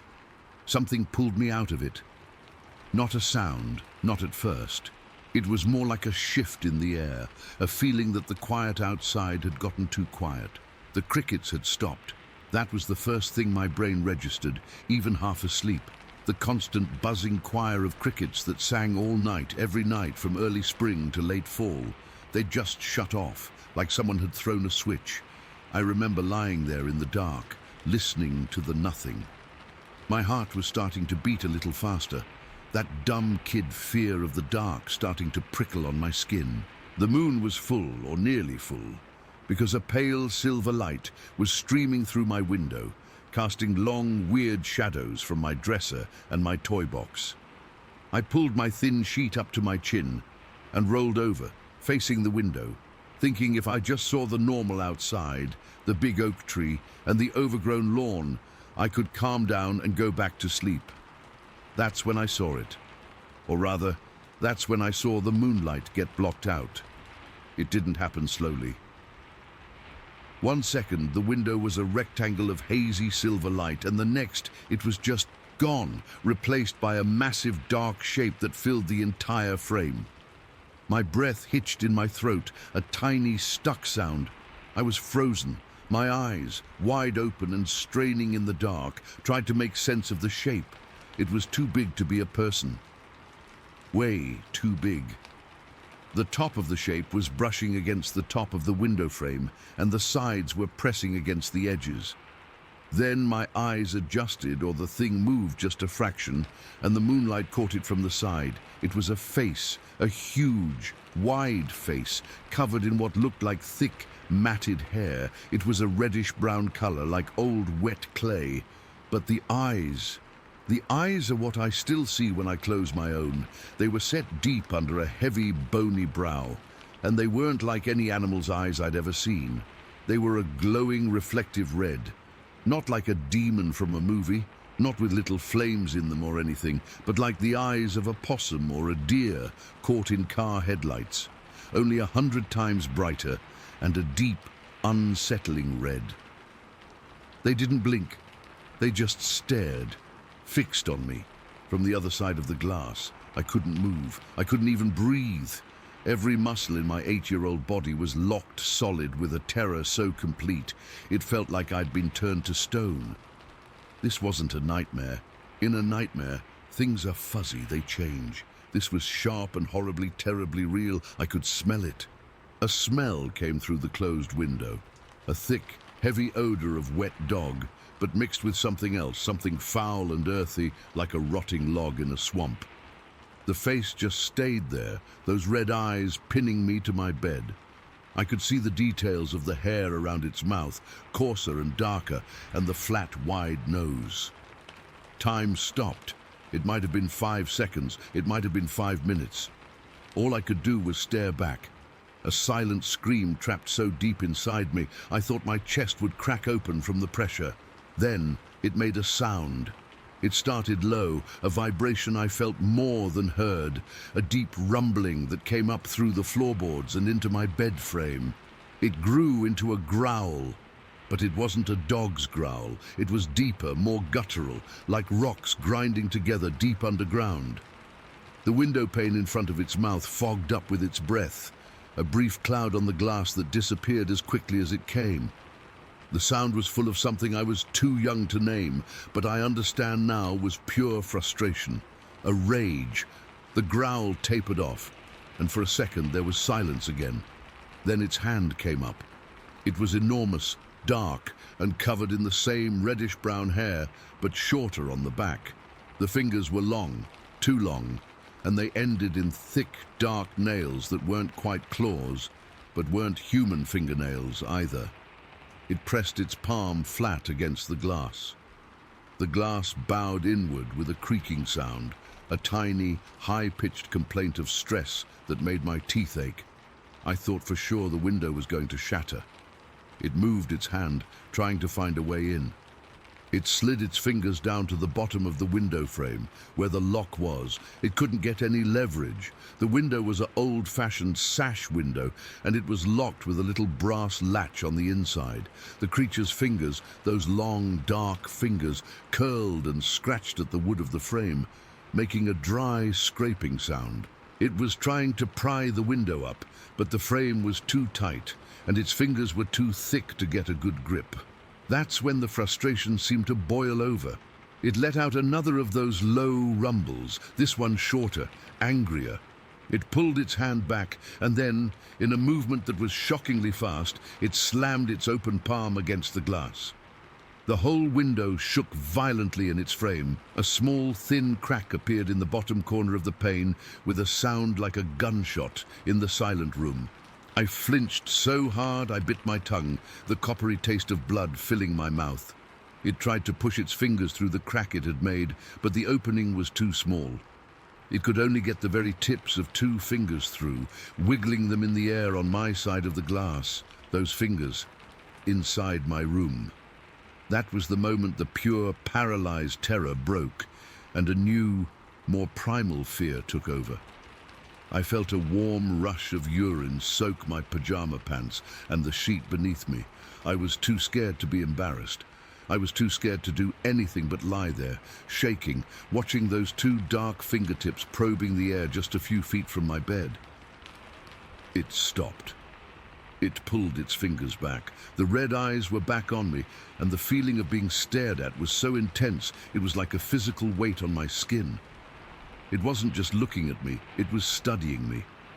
Its head tilted just a little to the side, and in the dim light I could see its massive chest moving slowly as it breathed. The smell was overwhelming now, that mix of wet animal and decay.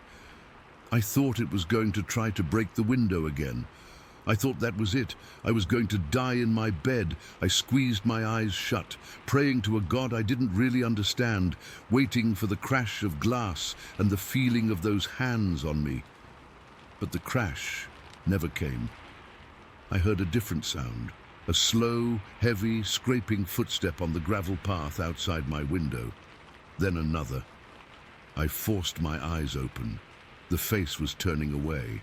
I saw the massive, sloping shoulder covered in shaggy hair as it moved out of my line of sight.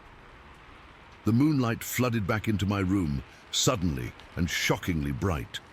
The rectangle of light was back on my wall. The footsteps continued, slow and deliberate, crunching on the gravel. They moved away from the house toward the tree line. Crunch, then a pause. Crunch.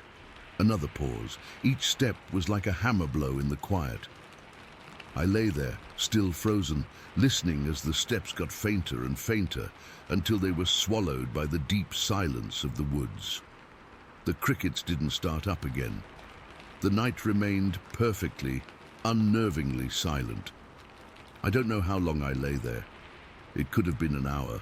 The wet spot on my pajamas went cold and clammy. I started to shiver uncontrollably, my teeth chattering even though the room was still warm and humid. I was afraid to move, afraid that any sound I made would bring it back. I just stared at the window, at the little crack in the glass, waiting for the face to reappear. It never did. The first hint of dawn was a grey light creeping around the edges of my curtains when I finally found the courage to move. I slid out of bed, my legs so wobbly they could barely hold me. I didn't look out the window. I was too scared of what I might see. I just crept to my door, opened it as quietly as I could, and ran down the hall to my parents' room. I didn't know how to explain it. The words were all jumbled up. A monster, a big face, red eyes. I was crying, shaking, pointing back toward my room. My dad, grumpy from being woken up, thought it was just a bad dream. But my mum saw the state I was in, the genuine soul-deep terror. She saw the wet pajamas. She got up and came with me. She was the one who looked out my window. I hid behind her, clutching her nightgown. She gasped, a sharp intake of breath. "John," she said, her voice tight. "John, you need to come see this." My dad came in, rubbing his eyes. He looked out the window and his whole posture changed. The sleepiness vanished, replaced by a stiff alertness. He didn't say a word. He just walked out of the room. And a minute later, I heard the back door open. I peeked out, finally. The morning sun was up now, casting long golden shadows. And there, in the soft, damp earth right under my windowsill, were footprints. They weren't bear tracks. We had bears around, and these were nothing like that. They were huge, human-shaped footprints, but way too big. Longer than my dad's work boot and twice as wide. You could see the impressions of 5 toes and an arch. They came right up to the window, and then they turned and led away, back toward the woods. The grass was crushed down where it had stood. My dad came back inside, his face pale. He went straight to the garage and came back with his toolbox. He didn't ask me any more questions. He didn't tell me it was a dream. He took a handful of long, heavy nails and a hammer, and he nailed my window shut, not just the latch. He nailed the top and bottom sashes together, and then he nailed a thick piece of wood across the middle of the frame for good measure. Bang, bang, bang. Each strike of the hammer was final. That window never opened again. We never talked about it after that day. Not really. My dad just said, best to keep it closed. And that was that. But he started keeping his shotgun closer to the back door after that. My mom would sometimes get a faraway, worried look in her eyes when she'd glance out at the woods. I'm a grown man now.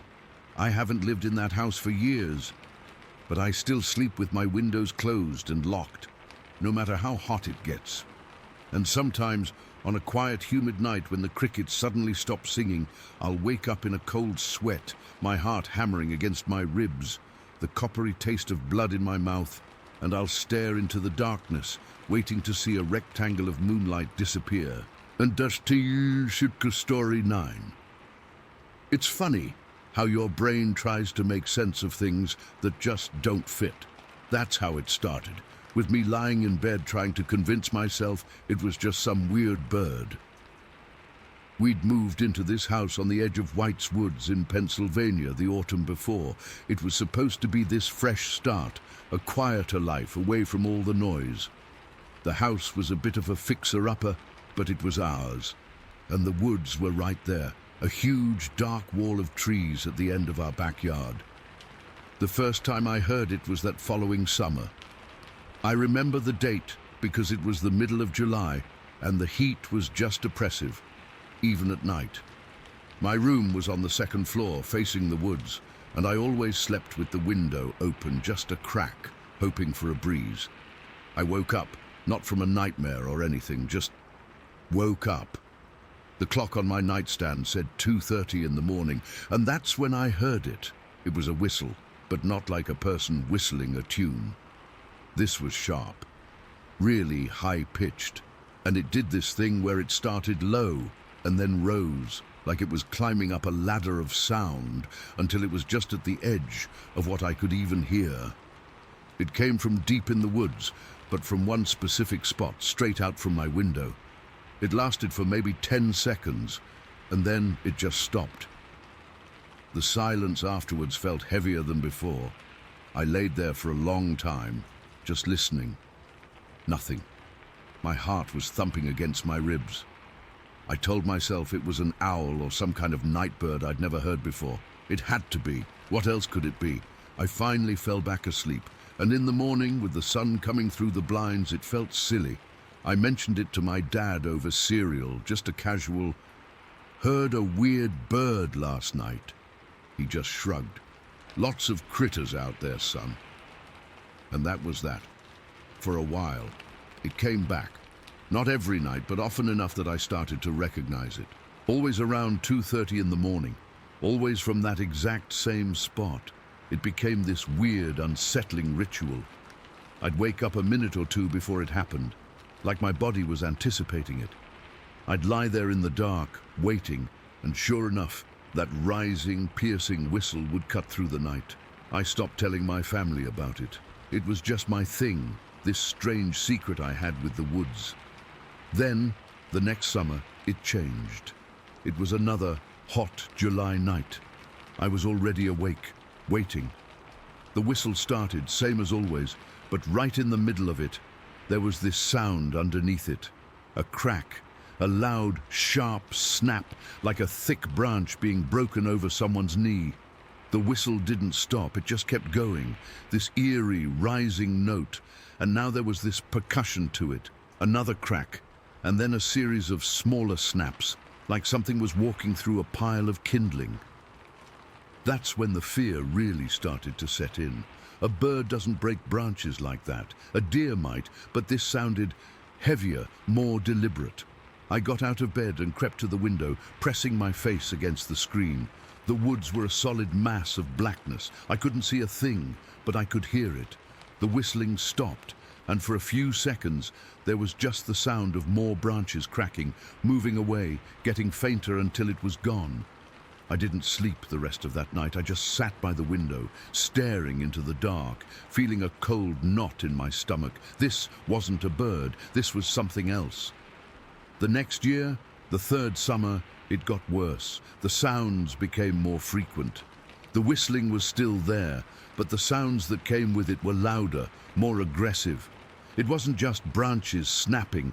It was this low, rumbling vibration we could sometimes feel through the floorboards if we were downstairs. My brother, who's 2 years older than me and built like a linebacker, started hearing it too. His room is next to mine. One night, he came into my room, his face pale in the moonlight. "You hearing this shit?" he whispered. I just nodded. We stood there together at my window, listening to the whistle and the brutal symphony of destruction happening in the woods. We were both in good shape. He played football, I ran track, but standing there, we felt like little kids. "We can't just keep listening to it," he said finally, his voice tight. "We have to go see what it is." It was a stupid idea. The kind of idea that only sounds reasonable at 2 in the morning when you're scared and angry and sleep deprived. But he was right. The not knowing was eating away at us. So we made a plan. The next time it happened, we were going out there. We went down to the basement and found a couple of old aluminum baseball bats. They felt flimsy and useless in our hands, but they were better than nothing. We decided we'd only go to the edge of the tree line, no further, just enough to see if we could spot anything. The night we did it is burned into my memory. It was a Thursday, I remember, because I had a summer job interview the next afternoon, and I was already anxious about that. I don't think I slept at all. I was just lying there, fully dressed, the bat leaning against my nightstand. My brother came in around 2:15. He had his bat too. We didn't say anything. We just waited. At 2:30 on the dot, it started. The whistle, that same horrible rising shriek from the same spot in the woods. Then the cracking started, louder than ever before. It sounded like a small tree being ripped in half. "This is it," my brother said, his knuckles white on the grip of his bat. We crept downstairs, avoiding the squeaky step, and slipped out the back door. The backyard was bathed in moonlight, making the grass look silver. The air was cool and damp. The woods were a wall of pure blackness about 50 yards away. The sounds were coming from just inside the tree line, right where we'd predicted. We started walking across the lawn. Every blade of grass crunching under our sneakers sounded like a gunshot. My heart was hammering so hard I could feel it in my throat. The whistling continued, unwavering. It was louder out here, so much louder, and it had a piercing, almost metallic quality to it that made my teeth ache. We reached the edge of the lawn, where it turned into the wild undergrowth of the woods. This was it. The plan was to stop here. We stood side by side, peering into the darkness. We could see the vague, dark shapes of trees, but the source of the sound was still hidden. "Let's get a little closer," my brother whispered. "Just a few more feet, we need to see." It was a terrible idea, but I nodded. The need to know, to finally see the face of this thing that had been haunting us for years, was too strong. We stepped into the woods. The temperature dropped instantly. The moonlight couldn't penetrate the canopy, and we were swallowed by shadows. We moved slowly, trying to be quiet, but every step seemed to land on a dry leaf or a twig. The whistling was deafening now, coming from just ahead. We could still hear the branches breaking, but there was another sound now too, a soft, squelching, shuffling sound.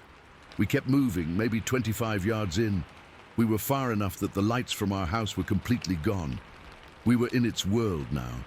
We stopped behind a big oak tree, its trunk wide enough to hide us both. We peered around it, and that's when the whistle changed. It stopped rising. It just held on that high, piercing note. And from right there, maybe 25 yards in front of us, just beyond a thicket of brambles, a new sound layered underneath it, a growl. But it wasn't a dog's growl, it wasn't a bear's. This was different. It was low, guttural, but it was wet. It sounded thick, like it was coming from a throat full of mud and rocks. It was a sound of pure, raw aggression, and it was huge. The sound vibrated in my chest, a physical pressure that made it hard to breathe. The whistle and the growl were happening at the same time. This horrific duet coming from the same spot. My brain short-circuited. It couldn't process it. How could something make both those sounds at once? And then we saw it move.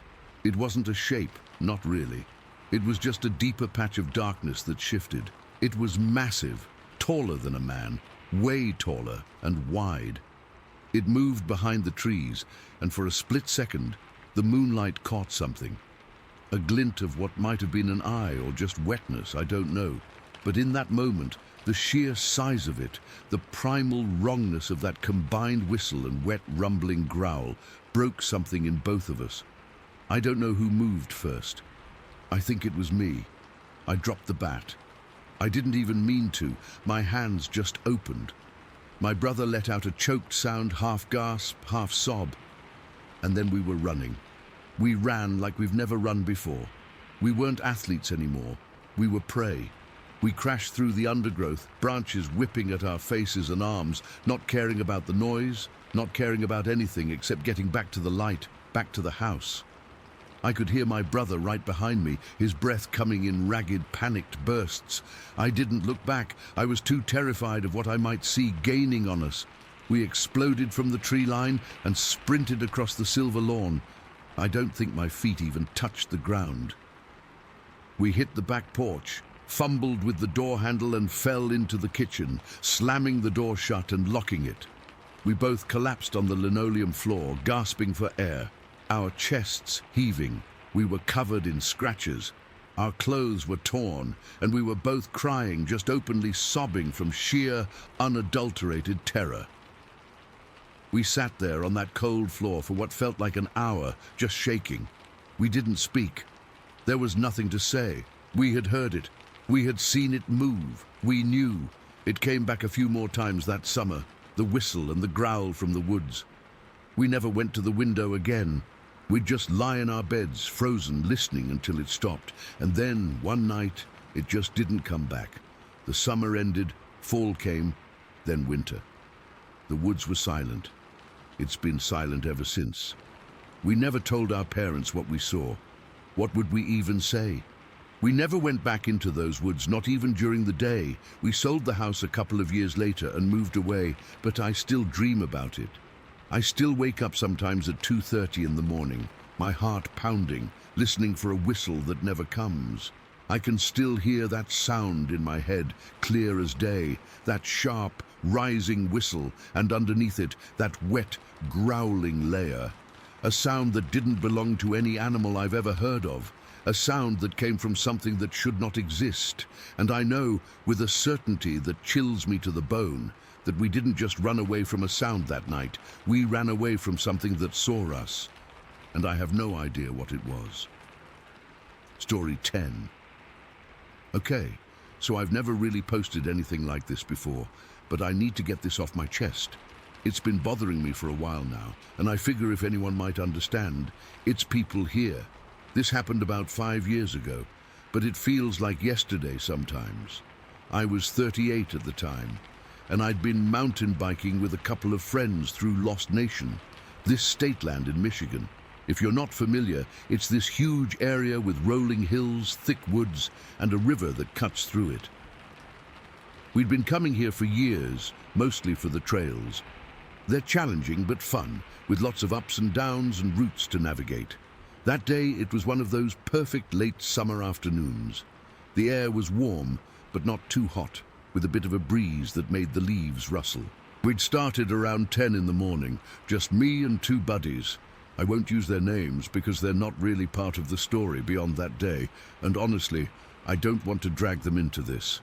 We were all in our late 30s, fit enough for this kind of thing, but not experts or anything. Just guys blowing off steam on a weekend. We'd been riding for a good 2 hours, maybe more, and we were getting tired. The trails were rougher than usual because it had rained a bit the night before, so the ground was soft in places, and our legs were burning. We decided to take a break near the river, where there's this flat, rocky spot that's easy to get to. It's a place we'd stopped at plenty of times before, kind of a halfway point on our usual loop. We leaned our bikes against some trees, grabbed our water bottles, and just sat down on the rocks, catching our breath. The river was flowing pretty steadily, making that gentle rushing sound that's usually so calming. Birds were chirping overhead, and the sun was filtering through the trees, casting these dappled shadows on the ground. Everything felt normal, you know? Just another day out in the woods. We were joking around, talking about work and life, and I remember feeling really relaxed.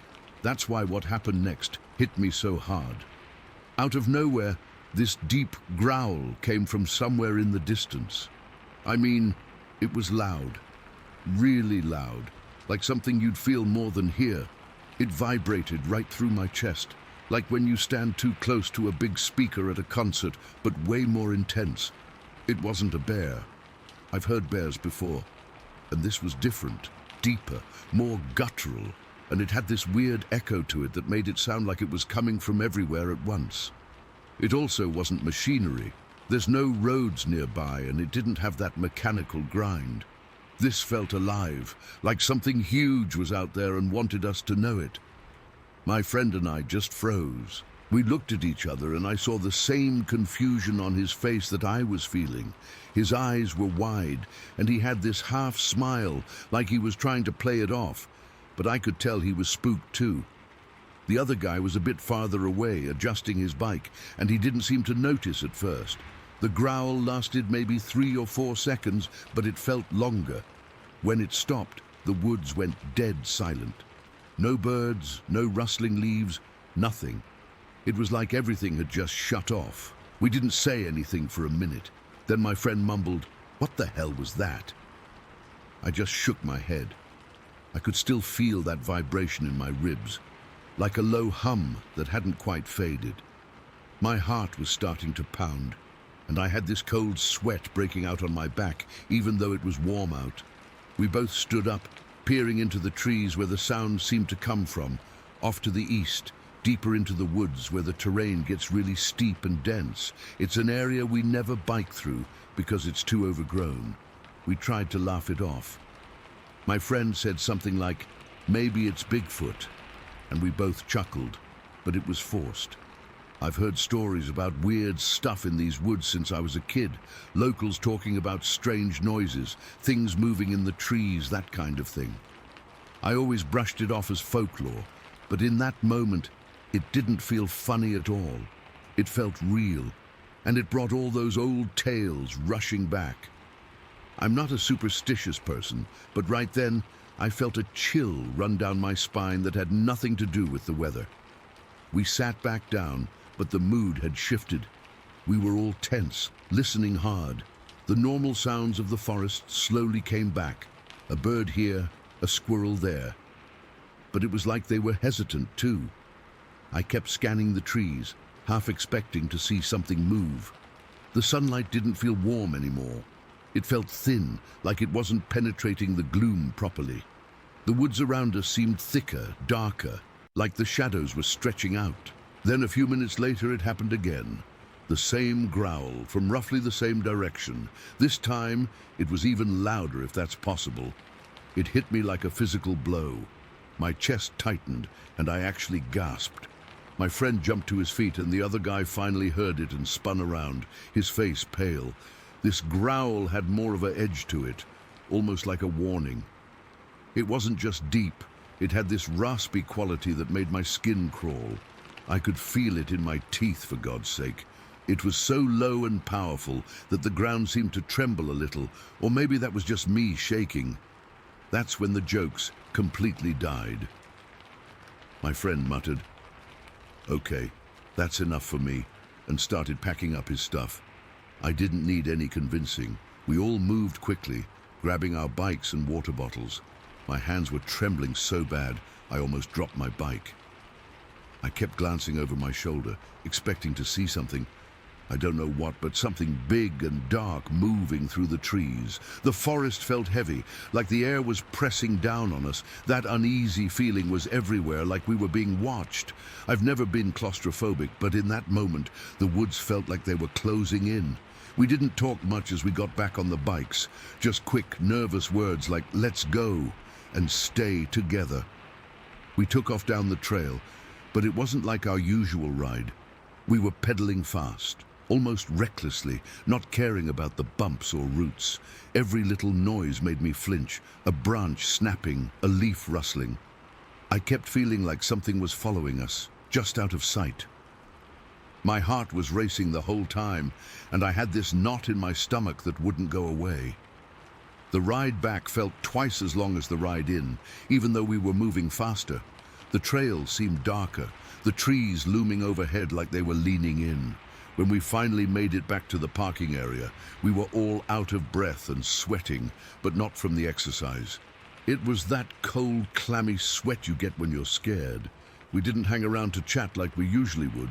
We just loaded up the bikes into the truck, got in and drove off. In the car, no one said anything for a while. Then my friend finally spoke up. "You think that was an animal?" I just shook my head. I didn't know what to think. All I knew was that it wasn't normal, and it wasn't something I ever wanted to hear again. Since that day, I've never felt comfortable in Lost Nation. I still go biking there sometimes because the trails are good, but I always skip that section near the river. If I'm alone, I don't stop at all. I just keep moving. The forest feels different now, heavy and uneasy, like it's holding its breath. Every time I'm there, I get this prickling sensation on the back of my neck, like I'm being watched. It's stupid, I know, but I can't shake it. That growl haunts me, and I have no explanation for it. Nothing makes sense, and I'm left with this feeling that something was out there that day, something that knew we were there and didn't want us to forget it. Story 11. Okay, I'll try to write this as if I'm the person it happened to, posting online. Here goes. I've been sitting here for about an hour, just staring at the screen. My hands are still kind of shaking. I need to write this down, just to get it out of my head, and maybe someone here will believe me. I don't know what I saw yesterday, but I know it wasn't a bear, and it wasn't a man. I keep going over it and over it in my mind, and it just doesn't make any sense. Yesterday morning, me and my friend were up the mountain just above Bowser. You know that stretch on Vancouver Island between Qualicum and Courtney? It was one of those crisp, clear days, the kind where the sky is so blue it almost doesn't look real. We'd driven up in his beat-up Ford F-150 just to get a load of firewood. It was a totally normal day, the kind of thing we'd done 100 times before. We weren't even that far up a logging road, just far enough to be away from houses. We pulled into a little gravel turnout we usually use.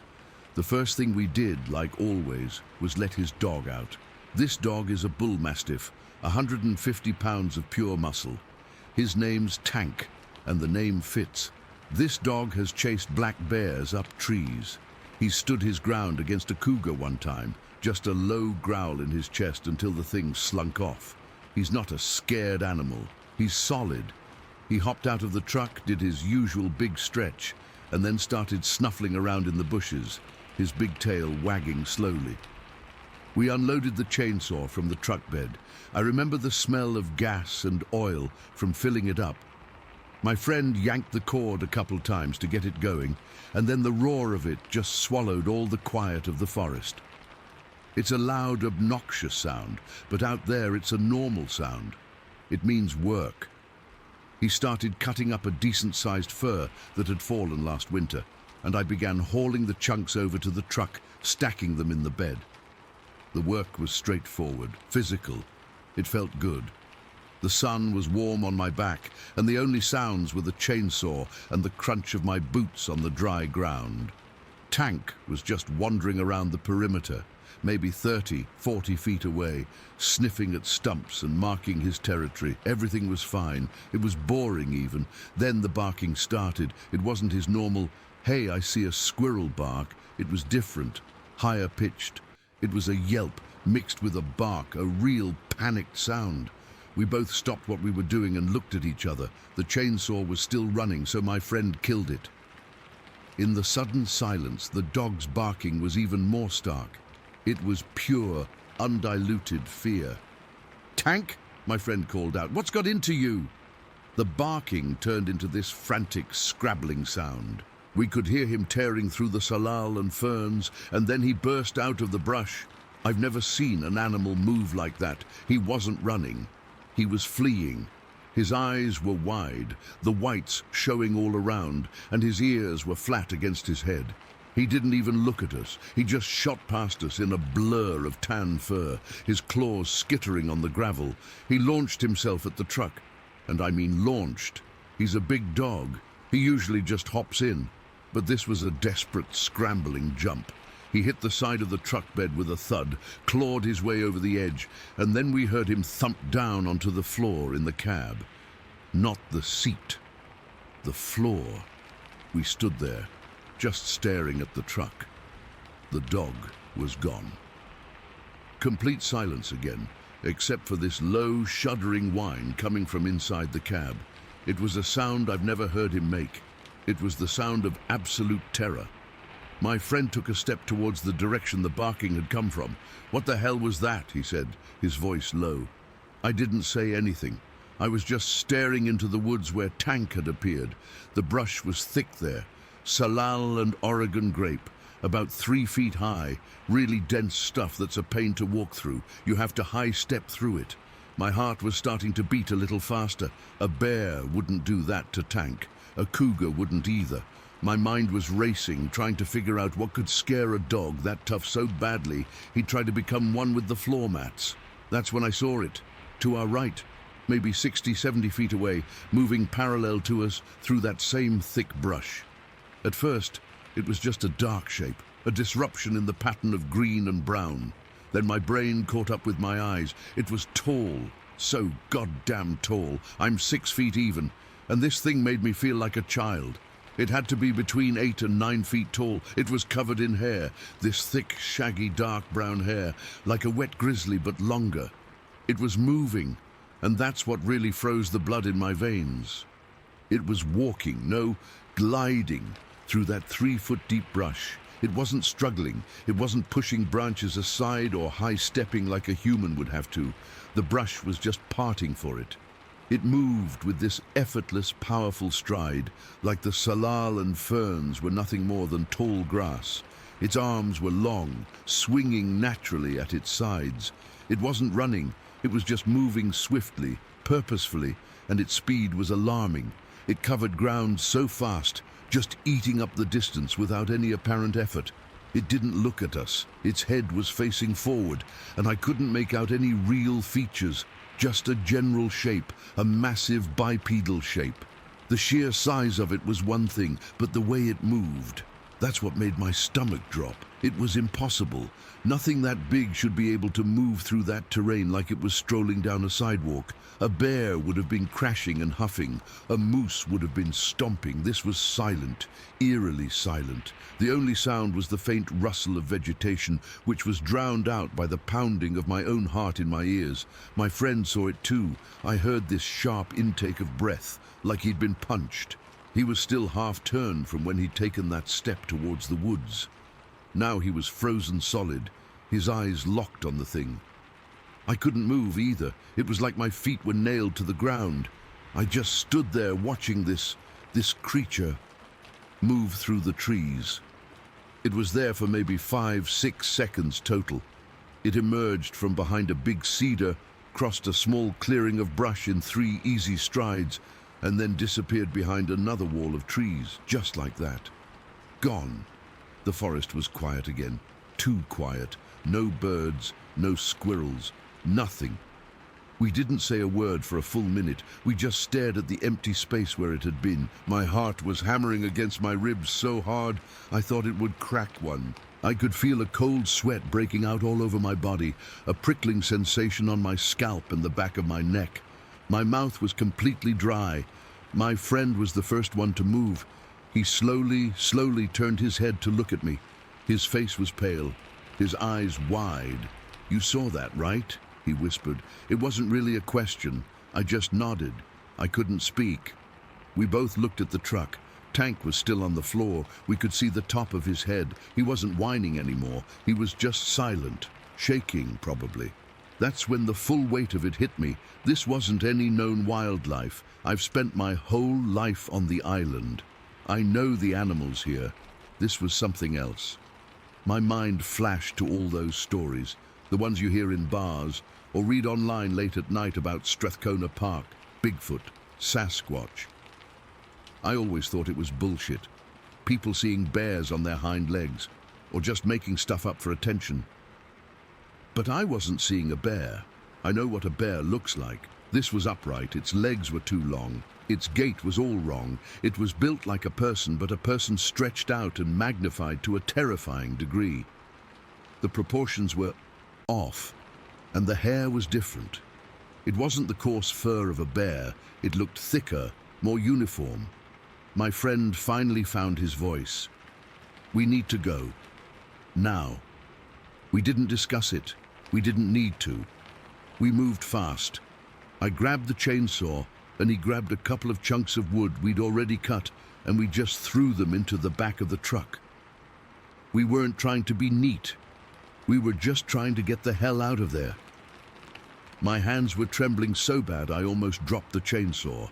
Every rustle of a leaf, every snap of a twig made me jump. I kept scanning the tree line, expecting to see it again, watching us. We jumped into the truck. My friend fumbled with the keys, his hands shaking as bad as mine. Tank was curled in a tight ball on the passenger side floor, pressed up against my legs. He didn't lift his head, he just trembled. The engine roared to life, and my friend threw it in reverse, spinning the wheels on the gravel as he backed out onto the logging road. He didn't even bother to turn around properly.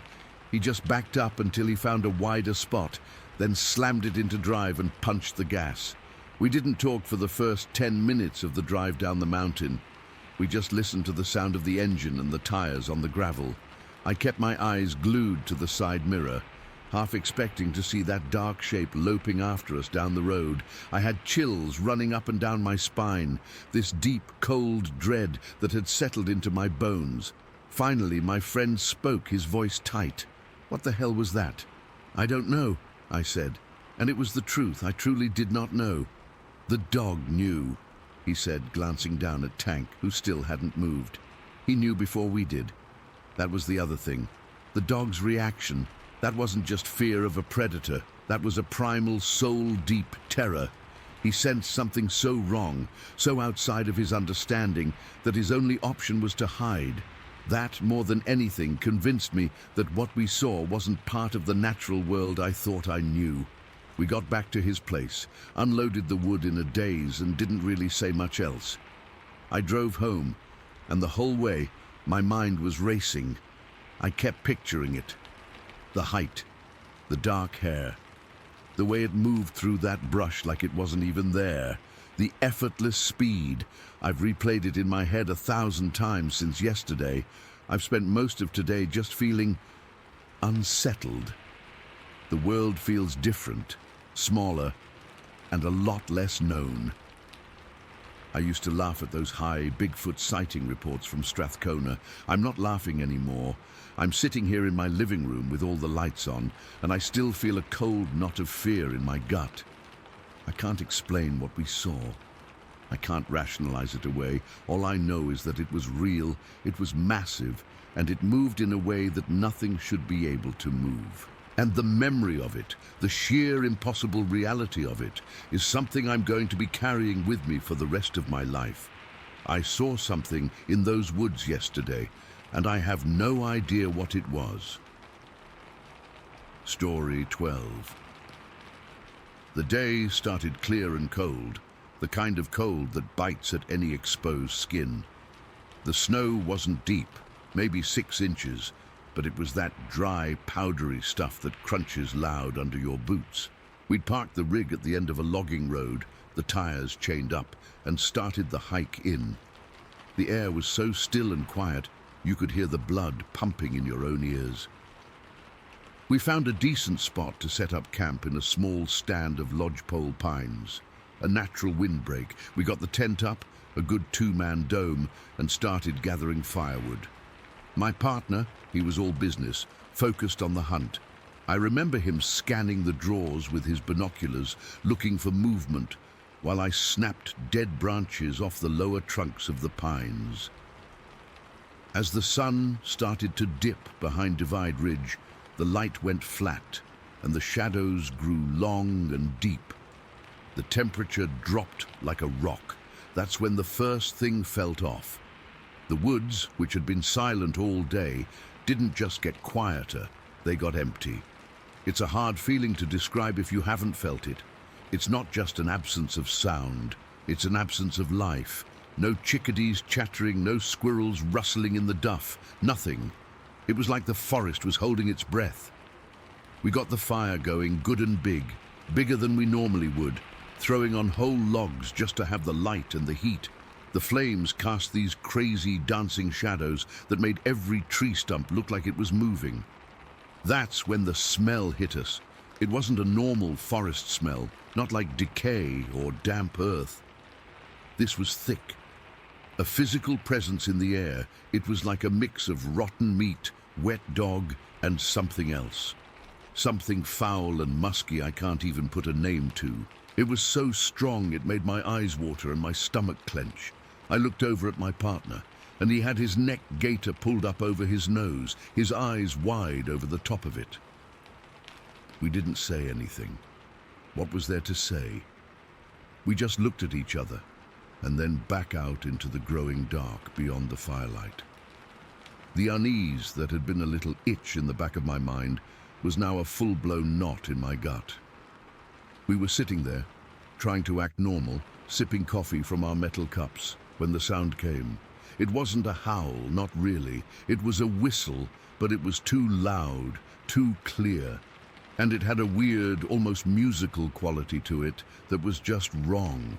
It didn't echo like a bird or an elk would. It was just this single piercing note that cut through the silent woods and seemed to hang in the air for a second too long. My partner, he's a hell of an elk caller. Almost without thinking, he grabbed his diaphragm call and let out a series of soft cow elk chirps, a contact call. It's what you do. You hear an elk, you try to bring it in. The silence that followed his call was heavier than any silence I've ever experienced. It was a listening silence. It felt like the whole mountain was waiting for something. We waited too, not moving a muscle, our breath steaming in the firelight. Nothing. No return call, no movement, just that oppressive, waiting quiet. Then we heard the footsteps. They weren't the cautious, four-footed steps of a bear or a mountain lion. These were steady, rhythmic, two-footed steps. Crunch, crunch, crunch. Someone or something was walking in the snow, walking towards our camp. The sound was getting louder, closer. It wasn't rushing, it wasn't sneaking, it was just coming, with a purpose and a pace that was terrifying in its confidence. My heart wasn't just beating fast, it was slamming against my ribs so hard I thought it might crack one. I could feel the pulse in my neck and my temples. My partner had his rifle in his hands, the barrel pointed at the ground, but his knuckles were white. His face had lost all its color. The footsteps kept coming. Crunch, crunch, crunch. They were just outside the ring of firelight now, maybe 30, 40 yards away in the thick timber. I could picture it in my head, something massive moving between the trees, hidden by the dark. I couldn't see it, but I could feel it. The smell was overpowering, a solid wall of stench that made it hard to breathe. The fear was pure and cold, a physical ice water running through my veins. This wasn't the nervous excitement of seeing a trophy bull. This was the primal gut-level knowledge that we were not the top of the food chain here. I couldn't take it anymore. I stood up, my own rifle feeling heavy and clumsy in my hands. I raised it skyward, my finger fumbling for the safety, and I fired a single shot into the air. The report was deafening, a sharp crack that ripped through the silence. The second the sound of my shot faded, the footsteps stopped. And then, from the exact spot where the footsteps had been, came a sound I will never, ever forget. It was a grunt, but it was so deep and guttural. It was less a sound and more a physical vibration in my chest.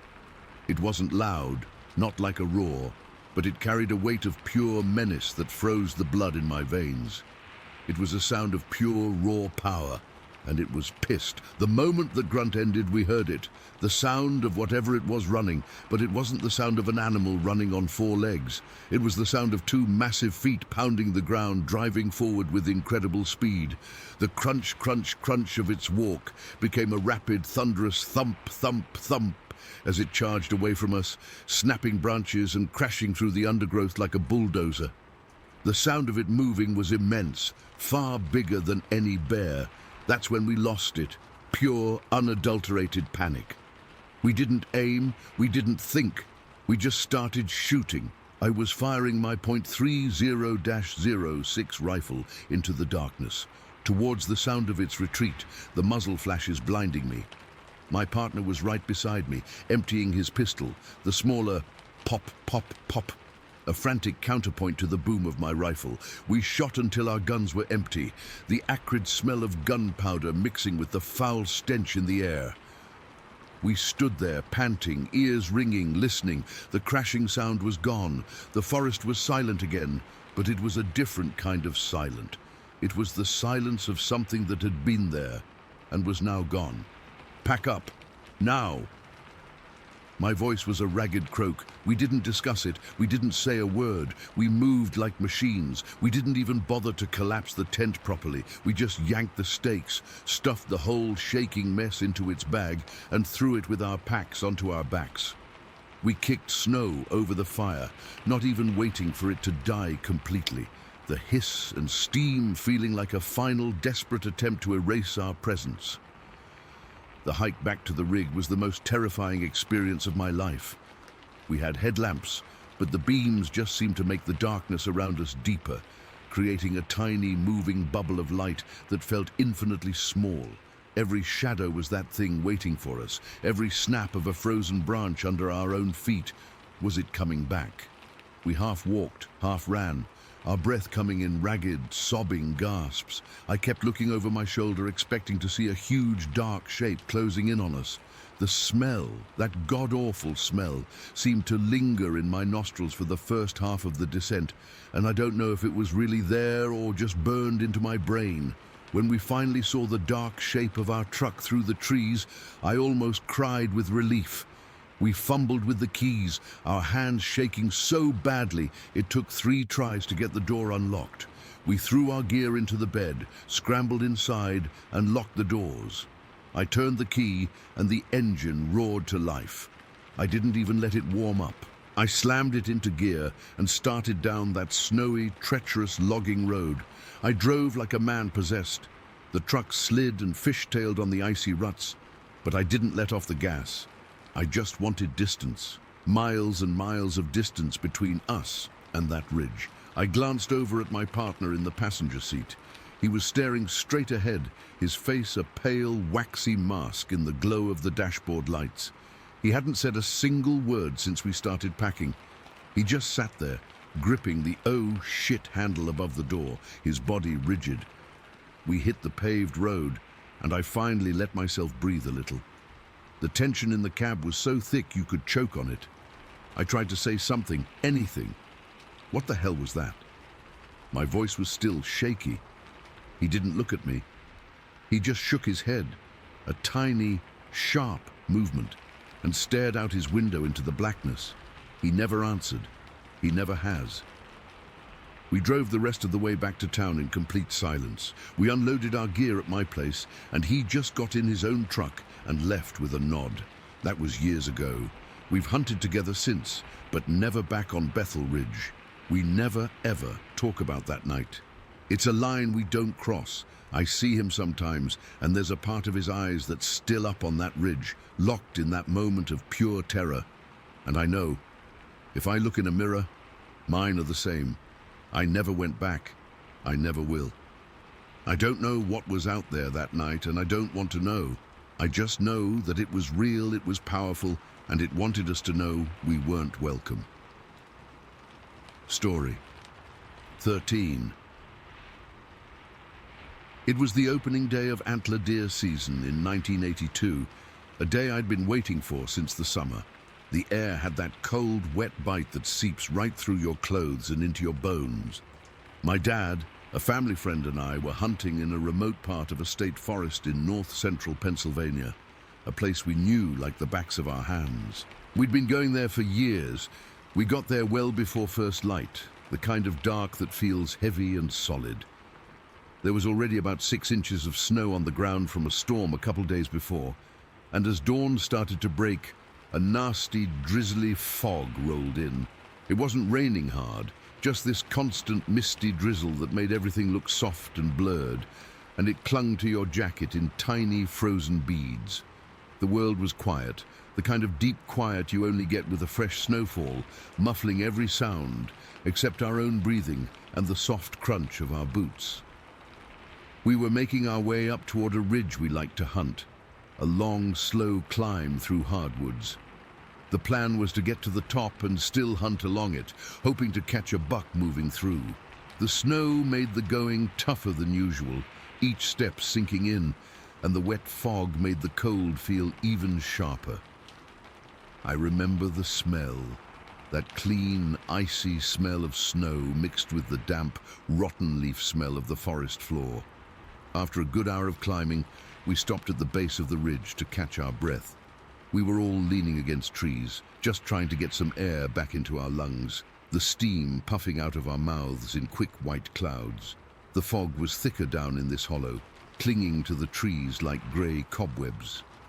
To our right was a nasty area, a real tangle of blowdown from an old storm right next to a beaver swamp. It was a mess of fallen trees, snap trunks and thick brambles, a place you'd go out of your way to avoid. No one in their right mind would try to push through that. It was slower, louder, and just plain stupid. That's when my dad nudged me with his elbow. He didn't say anything, just pointed with his chin, his eyes locked on something in the distance. I followed his gaze, squinting through the fog and the drizzle. There was a figure moving through the blowdown. At first, I just felt annoyed. Stupid hunter, I thought. Some idiot who doesn't know the land, blundering through the worst possible terrain, probably scaring off every deer for a mile. It was dark, a deep, shadowy grey or black against the white snow and the grey tree trunks. It was big, too. I remember thinking it must be a huge guy, bundled up in a heavy coat. We all just watched, not saying a word. It was moving with a purpose. Not fast, but steady, picking its way through that impossible jumble of downed trees. And that was the second thing that struck me, the thing that started the first little trickle of unease in my gut. It was quiet. Way too quiet. There was 6 inches of wet, heavy snow on the ground and a carpet of dead, soggy leaves underneath. Every step we took made a loud crunch, a squeak, a snap. Walking through that blowdown should have sounded like someone kicking through a pile of kindling. But this thing, it wasn't silent, but the sounds it made were all wrong. They were soft, muffled thuds, like it was stepping carefully, deliberately, placing its feet with a weight that should have made more noise. It was a subtle thing, but in that deep quiet, it stood out. It was the sound of something that knew how to move without being heard. It kept getting closer, angling in our general direction, 50 feet away, maybe a little less. The fog made it hard to be sure, softening its edges. That's when the shape of it really started to register, and the annoyed feeling began to curdle into something else. This wasn't a man. It was massive. Its shoulders were incredibly broad, way broader than any man I'd ever seen, and they sloped down to powerful-looking arms. It was covered in what looked like wet, dark hair or fur, matted down by the drizzle. It was just dark. A solid, dark shape, and I realized with a jolt that it wasn't wearing any blaze orange. Not a single stitch.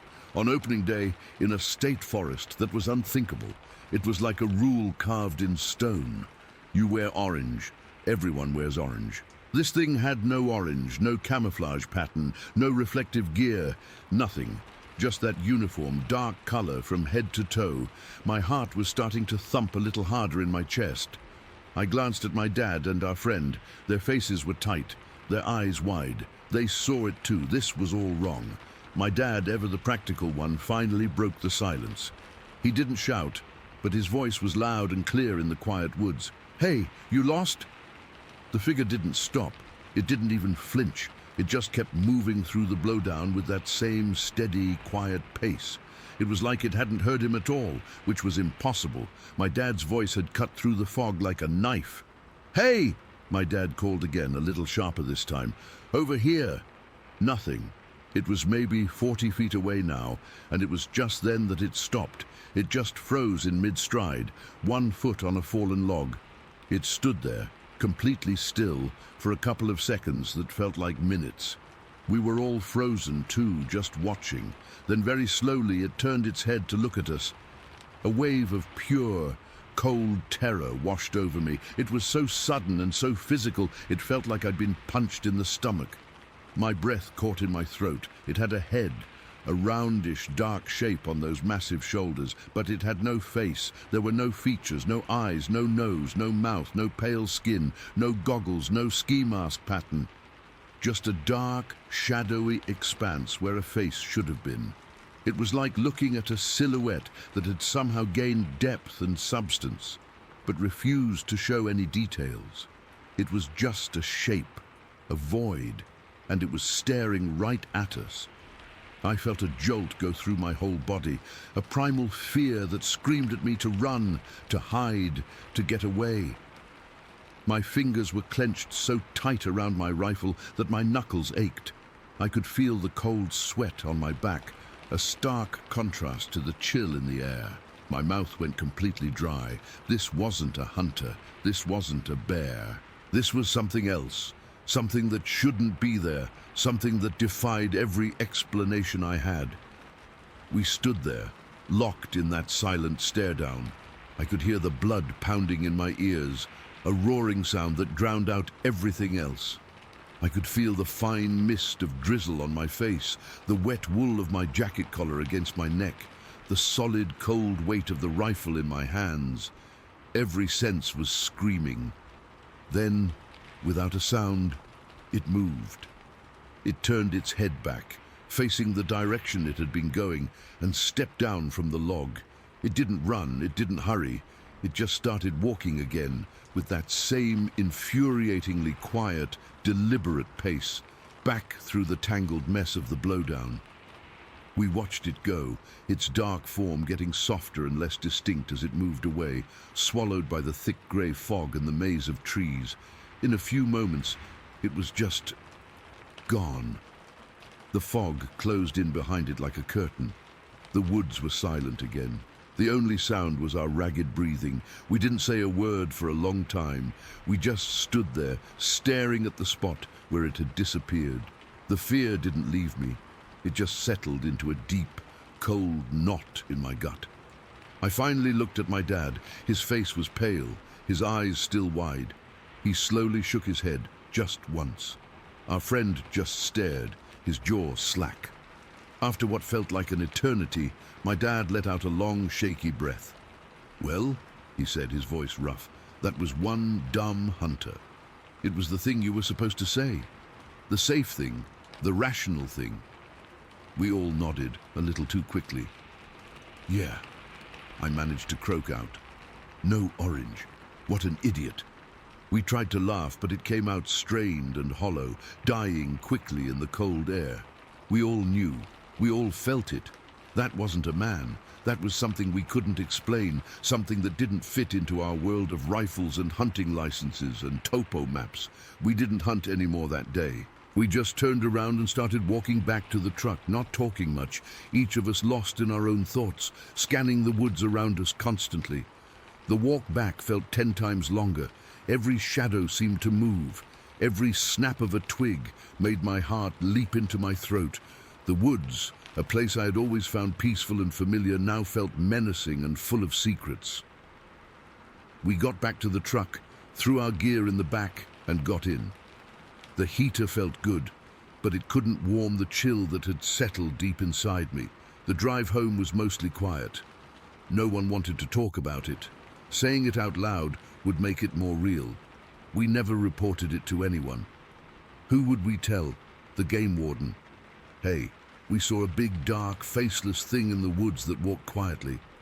They'd have thought we were crazy. We never went back to that specific spot again. We hunted other parts of the forest, but the memory of that morning was always there, just under the surface. For decades, I've turned it over and over in my head. I've read stories, listened to accounts, trying to find something that matched what we saw. The size, the silence, the lack of any gear, the way it moved through that impossible terrain, and that face, or lack of a face, the sheer gut-wrenching terror that hit us all at the same moment. It wasn't just a visual thing, it was a feeling, a pressure in the air that screamed, wrong. I'm an old man now.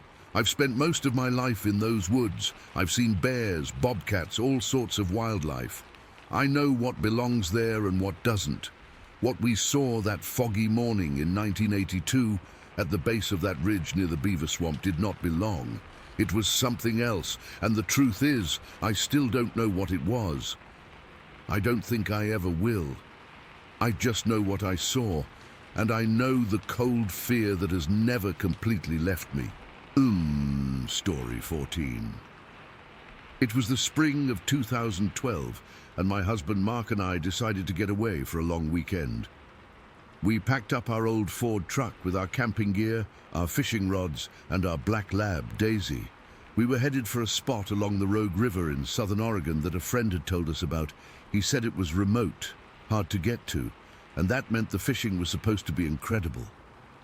He wasn't wrong. The drive-in was on these narrow, winding gravel roads that seemed to go on forever, cutting through dense forests of pine and fir. By the time we found a place to pull off and set up camp, the air was getting that cool, damp feel that comes right before the sun dips behind the mountains. Our camp was perfect. It was a small, flat clearing right next to the river, with the water rushing by. This constant, powerful sound that just washes everything else away. The water was so clear you could see the stones on the bottom, all different shades of grey and green. Daisy was in heaven, running along the bank, sniffing everything, her tail going a mile a minute. We set up our tent, got a fire going, and just sat there listening to the river and the crackle of the flames. It was one of those moments where you feel like you've actually left all the noise of the world behind. The next morning we decided to explore upstream. The plan was to do some fishing, but mostly we just wanted to see what was there. The canyon walls rose up steep on either side of the river, covered in moss and ferns. We had to scramble over rocks and fallen logs, the kind of hiking where you have to watch every step. Daisy, of course, thought it was the best game ever. She'd run ahead, disappear around a bend, and then come racing back to make sure we were still following. After maybe an hour of hiking, we came to a spot where a smaller tributary fed into the main river.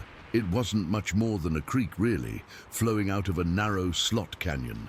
The opening was just a dark slit in the rock face, maybe 5 feet wide at the most, with the water pouring out of it. It looked cool and mysterious, and Daisy bolted straight for it, vanishing into the shadows inside. We heard her barking, the sound echoing off the stone walls, and we laughed. Typical Daisy, always finding the one place she wasn't supposed to go. We kept fishing near the mouth of the tributary for a little while, but after a few minutes, her barks changed. They weren't happy, excited barks anymore. They became sharper, higher pitched. They were yelps, the kind of sound a dog makes when it's scared or hurt. My stomach just dropped. Mark and I looked at each other, and without a word, we dropped our rods and ran towards the canyon entrance. The inside of the slot canyon was like another world. The walls shot straight up, maybe 30 or 40 feet high, so close together in places that I could have stretched out my arms and touched both sides. The light was dim, filtered down from this narrow strip of sky above. The creek was shallow but fast, rushing over a bed of smooth, water-worn stones. We could hear Daisy, but we couldn't see her. Her yelps were coming from further in, around a slight bend. We waded into the icy water, calling her name. The sound of our voices just got swallowed up by the rock. We got to the bend and saw her. She was maybe 20 feet ahead of us, but she was stuck. The canyon pinched in even tighter there, and she tried to squeeze through a gap between a large boulder and the wall. She was wedged in, her back legs scrambling uselessly on the wet rock, her front paws pedaling in the air. She was panicking, whining and yelping, her eyes wide with fear. "Stay there, girl, we're coming," Mark yelled, but it was hopeless. The walls were sheer and slick with spray. There was no way for us to climb up to her. The gap she was in was too high, and the rock face was like glass. We tried. God, we tried. Mark boosted me up, but my fingers just slid off the wet moss. I couldn't get any purchase. We were shouting at each other, our voices tight with panic. "I can't reach her," I remember screaming, the sound bouncing around us, the thought of her being stuck there, of the water rising, of her starving. It was making me feel sick, and that's when everything got quiet for a second. Daisy stopped yelping. The only sound was the water rushing and our own heavy breathing, and then we heard it. It was a low sound, not a growl, it was deeper than that. It was a moan, but not a human moan.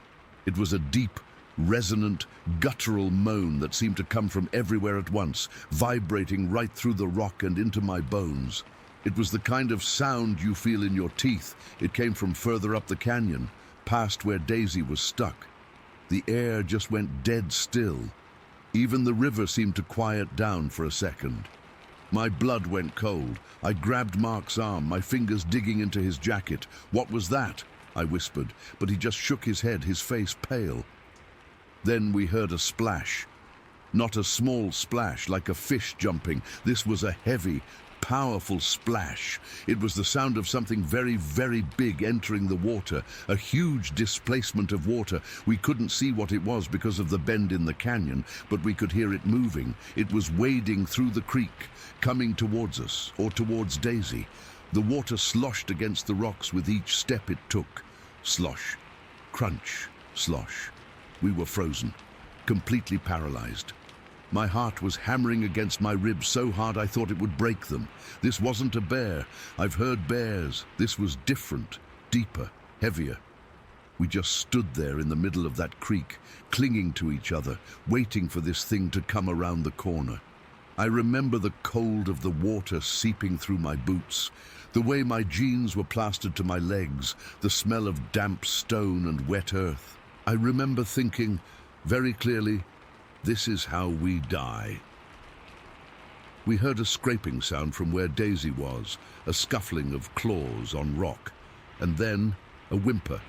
But it wasn't a stuck whimper, it was a moving whimper. Suddenly, Daisy came scrambling around the bend towards us. She was soaked, dripping wet, and she was trembling so violently her whole body was shaking. She slammed into our legs, whining and pushing herself between us, trying to hide. She was terrified, but she was free. I dropped to my knees in the water, not even caring about the cold, and wrapped my arms around her, feeling her heart racing against my chest. "How?" Mark said, his voice a croak. He was staring up at the gap she'd been stuck in. There was no way she got out of there on her own. It was physically impossible. The gap was too high, the rock was too smooth. It was as if someone or something had reached down, plucked her out, and set her down on our side of the boulder. That's when the full weight of that moan and that splash hit me. Something had been in there with her. Something big enough to make that sound, something strong enough to lift a 60-pound dog out of a tight spot, like it was nothing. And it had helped her. It had freed her and sent her back to us. We didn't say another word. We just turned and got out of there. We half ran, half stumbled back down that slot canyon, bursting out into the relative brightness of the main river. We didn't stop. We grabbed our abandoned fishing rods and practically ran back to our camp. Daisy sticking so close to me, she was tripping me up. We were all breathing hard, sweating despite the chill. The rest of that day was a blur. We sat by the fire, not talking much, just staring into the flames. Every little sound from the forest made us jump. Daisy wouldn't leave my side. She just pressed herself against my leg, shivering. We were spooked, really, truly spooked. But underneath the fear there was this confusion. This thing, whatever it was, hadn't hurt Daisy. It had helped her. That didn't fit with any of the scary stories. The next morning, we were supposed to pack up and leave, but we couldn't. We couldn't just drive away with this hanging over us. We had to know, or at least we had to try to see. Mark was the one who suggested it. "What if we climb up there?" he said, pointing to the top of the canyon rim above where the slot canyon was. "Maybe we can get a look down into that area from above." It was a crazy idea, but I agreed. We left most of our gear at camp, taking just a small backpack with some water. Daisy we left tied up at camp with plenty of food and water. There was no way we were taking her back up there. The climb was tough. It was steep and slippery with pine needles. We had to use tree roots and rocks for handholds. It took us the better part of 2 hours to find a route up to a ledge that looked like it might overlook the tributary canyon.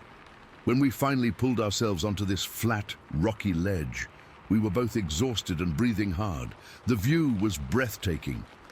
We could see the whole river valley spread out below us, the main river like a silver ribbon, and the dark, narrow cut of the slot canyon snaking away from it. We were high up, looking right down into the top of that tributary canyon. The walls were so deep and close together that it was like looking into a deep, dark crack in the earth. The creek at the bottom was just a sliver of reflected light. We sat there for a while, just catching our breath and scanning the canyon with our binoculars. It was so quiet up there, just the sound of the wind in the pines. I was starting to think it was a fool's errand. What were we expecting to see? And then we saw it. Movement, down in the very depths of the canyon, in a place where the walls pinched together so tightly that almost no light reached the bottom. There was a pool there.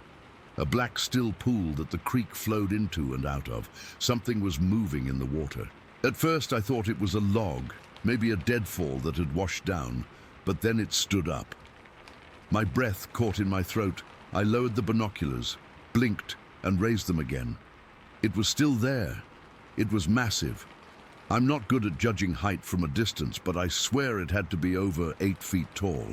It was covered in hair, wet, dark brown hair that was plastered to its body in some places and shaggy in others. It was built thick through the chest and shoulders, with arms that were long and powerful looking. It walked upright out of the black pool, water streaming off its body. It moved with a slow, deliberate grace that was unnerving for something so huge. It didn't lurch or shamble. It just stepped out. It stopped on the rocky shore of the pool and stood there for a moment, and that's when it turned its head and looked up. It looked right up at us. I almost dropped the binoculars. Its face, it wasn't a gorilla's face. It was flatter. The eyes were deep set, under a heavy brow, but they weren't savage. They were calm, aware. It held our gaze for what felt like an eternity, but was probably only a few seconds. There was no aggression in its look, no curiosity even. It was just a look, an acknowledgement. It knew we were there, and it didn't care. Then it turned and started walking downstream along the edge of the creek. Its feet were huge. It moved silently for its size, its steps sure and steady on the slippery rocks, and as it walked it made a sound. It wasn't the deep moan from the day before. This was different. It was a series of low guttural tones rising and falling. It didn't sound random. It sounded conversational, like speech. A deep, rumbling, gentle speech that echoed softly in the stone chamber. We watched until it disappeared around a bend in the canyon, the sound fading away until all we could hear was the wind again. We didn't move. We just sat there on that ledge, stunned into complete silence. The terror I felt in that slot canyon was a sharp, primal fear. The fear of the unknown, the fear of being prey. But this was a different kind of fear. It was a deep, chilling dread that settled into my bones. It was the fear that comes from realizing the world is so much bigger and stranger than you ever imagined, that there are things living in the deep, quiet places that we aren't supposed to see. This powerful being, this creature that could have easily killed us all, had been in that canyon with our dog, and it had helped her. It had lifted her out and sent her back to us. Why? We climbed down in a daze. We packed up our camp in record time, throwing everything into the truck haphazardly. We didn't speak the whole drive out. We didn't even stop for food. We just drove. We never went back to that part of the Rogue River. We still go camping. We still fish. But we stick to more populated areas now. I'll never forget the calm in its eyes. I'll never forget that gentle, speech-like sound it made as it walked away. The moan was terrifying, but the silence after seeing it was worse. It was the silence of knowing. I know what I saw. It was no bear. It was no ordinary animal. It was something else. And sometimes, late at night, I'll wake up and think about that black pool in the deep canyon, and I'll wonder if it's still down there, walking by the water, making its quiet sounds in the dark. Story 15. Okay, I'm just going to type this out. I've never told anyone this, not my ex-wife, not my buddies from work, nobody. I guess I'm writing it here because it feels like maybe someone will read it and not think I'm completely insane, or maybe someone else has seen what I saw. I don't know, but it's been eating at me for over 30 years now, and I just need to get it out. It was the fall of 1990. I remember the year clearly because my daughter had just started kindergarten and the whole house felt different, quieter. I was living out in Indiana on a 25-acre patch of land I'd bought a few years prior. It was my little slice of peace, mostly woods in the back with a big open pasture out front and an old post and rail fence separating the two. It was a Tuesday morning, I think. Yeah, a Tuesday. The morning was crisp, one of those clear, cool fall days where the sky is so blue it almost doesn't look real. I'd just gotten up, poured myself a big mug of black coffee, and was standing in my kitchen. The kitchen window looks out over the back of the property, past the patio, across the pasture, and right to the tree line. It's my favorite view. I was just leaning against the counter, sipping my coffee, still half asleep, just watching the world wake up. The sun was hitting the pasture, burning off the morning dew, and everything was quiet. No cars, no neighbors, just the occasional bird. I was just starting to feel the caffeine kick in when I saw movement way out by the fence line. At first I thought it was a deer. We get a lot of deer, but this was wrong. The shape was all wrong. It was too tall, and it was moving wrong. It was walking upright. I straightened up, squinting, trying to make it out through the window.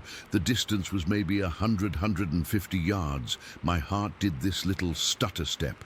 It was a figure, a massive grey figure, walking right along the inside of the fence. It was huge. I'm 6 feet tall, and this thing had to be at least 9 feet, maybe more. It was just immense. Its body was covered in this long, shaggy hair like a mangy bear, but it was grey, almost silver in the morning light. It had these ridiculously long arms that hung down past its knees, just swinging as it walked. And it walked with a purpose, a steady, heavy gait, not like an animal loping along, but like a person who knew where they were going. My brain just short-circuited. I remember my first thought wasn't even fear. It was just pure, stupid confusion. What the hell is that? I put my coffee mug down on the counter, and my hand was already shaking. I didn't move. I couldn't. I just stood there, frozen, watching this thing move through my pasture. It was built. I mean, you could see the power in it. Its shoulders were massive, rounded and heavy, and with every step I could see the muscles bunching and moving under that thick mat of hair. It had a heavy, sloping brow that shadowed its face, and its head was kind of cone-shaped, pointed at the top. It looked primitive, that's the only word for it. It looked like something that shouldn't exist anymore. It kept walking along the fence, and then it stopped. It just stopped dead. It was right next to one of the old fence posts. The post was about 4.5 feet tall, and this thing just towered over it. And then it did something that made the breath catch in my throat. It lifted its left arm, this long, heavy-looking limb, and it placed its hand flat on top of the fence post. It wasn't a grab or a slap. It was a deliberate, almost gentle placement. The hand was huge, dark, and I couldn't see individual fingers from that distance, but I could see the shape of it, broad and powerful. And then it turned its head. It turned its head, and it looked right at me. I know how that sounds, but it did. It looked directly through the kitchen window, right at me. The distance didn't seem to matter. It knew I was there. We locked eyes. Time just stopped. My coffee was forgotten. The kitchen, the house, the whole world just shrunk down to that window and those eyes. They were dark, deep set under that heavy brow. But they weren't animal eyes. They weren't the blank black eyes of a deer or the angry little beads of a bear. They were aware. They were calm. It was just looking at me, studying me, the same way I was studying it. There was an intelligence there, a presence, that was so utterly terrifying it felt like my bones were turning to ice. I was close enough. The morning was so clear that I could see details I had no business seeing from that far away. I could see the texture of its hair, how it was long and shaggy but matted in places, with different shades of grey. I could see the way the skin around its eyes was darker, almost black. I could see the muscles in its shoulders and back shift and flex as it kept its hand on the post. It was so real, so physical, so there. That's when the terror hit me. It wasn't a jump scare kind of fear. It was a deep, primal, sinking horror that started in my gut and spread outwards until my whole body was numb. I felt completely and utterly vulnerable. I was standing in my own kitchen, in my pajamas, holding onto the countertop because my legs felt like water. And this thing was out there looking at me. I was prey. I knew it in that moment. If it wanted to, it could come right through the window and there wouldn't be a damn thing I could do about it. The lock on the door, the walls of the house, they felt as flimsy as tissue paper. The stare lasted for seconds, but it felt like an hour. It was this intense, penetrating look that seemed to see right through me, like it was reading my fear, my disbelief, my entire life story in that single glance. I didn't breathe. I don't think my heart was even beating. I was just a statue, trapped in its gaze. And then it broke the stare. It looked away from me, back towards the woods. It took its hand off the fence post, and then it stepped over the fence. I need you to understand this. This wasn't a climb. It wasn't a jump. It was a step. The top rail of that fence was at my chest level. This thing just lifted its leg, a casual, effortless movement, like you or I would step over a puddle, and it cleared the entire fence without even breaking its stride. It was so easy, so unnaturally easy, that it made my stomach lurch. It landed on the other side, its feet making a soft thump in the leaf litter that I swear I could hear from inside the house, and then it just walked into the woods. It didn't run. It didn't look back. It just disappeared between the trees, the grey of its form blending into the shadows until there was nothing left to see. I stood there for I don't know how long. My coffee was cold. My whole body was trembling, a fine, uncontrollable shake. I finally managed to stumble to the kitchen table and sit down, my legs just giving out. I put my head in my hands and tried to process what I had just seen, a Bigfoot, a Sasquatch. I'd just seen one. There was no other explanation. It wasn't a bear. It wasn't a man in a suit. It was something else, something real. I never called the police. I never told my friends. Who would believe me? I was a grown man, a mechanic, not some kid telling campfire stories. I'd be a laughingstock. So I buried it. I went about my day, my hands still shaking as I fixed a carburetor in my garage, trying to act normal. But things kept happening after that. A few weeks later, my neighbor's dog, a big old hound named Duke, vanished. No trace, no carcass, no nothing, just gone. Then another dog from a few miles down the road. People blamed coyotes, but we all knew coyotes don't take big dogs without a fight, without leaving a sign. And the sounds. Oh God, the sounds. Sometimes late at night I'd hear these screams from the woods. They weren't fox screams or bobcat screams. I know what those sound like. These were different. They were long, guttural, full of rage and something else, something lonely. They'd make the hair on my arms stand straight up. One day I was walking the back edge of my property, trying to find a good spot for a deer stand, and I found them, structures made from young trees, saplings. They were bent over and woven together into arches, big ones, taller than me, and in another spot a kind of teepee or pyramid shape made the same way. They weren't natural, they were made. The saplings were too green to have been bent like that by the wind. Someone or something had a lot of strength and had done that on purpose. I never got close to them. I just looked from a distance and then got the hell out of there. I keep my distance from that part of the woods now. I still live here. I'm an old man now. But I'm forever haunted by that morning, by that clear, calm stare from something that wasn't supposed to be real. I saw it. I know what I saw, and sometimes, when the wind is just right and the woods get quiet, I can still feel it watching me. Story 16. I'll never forget that day in February 1999.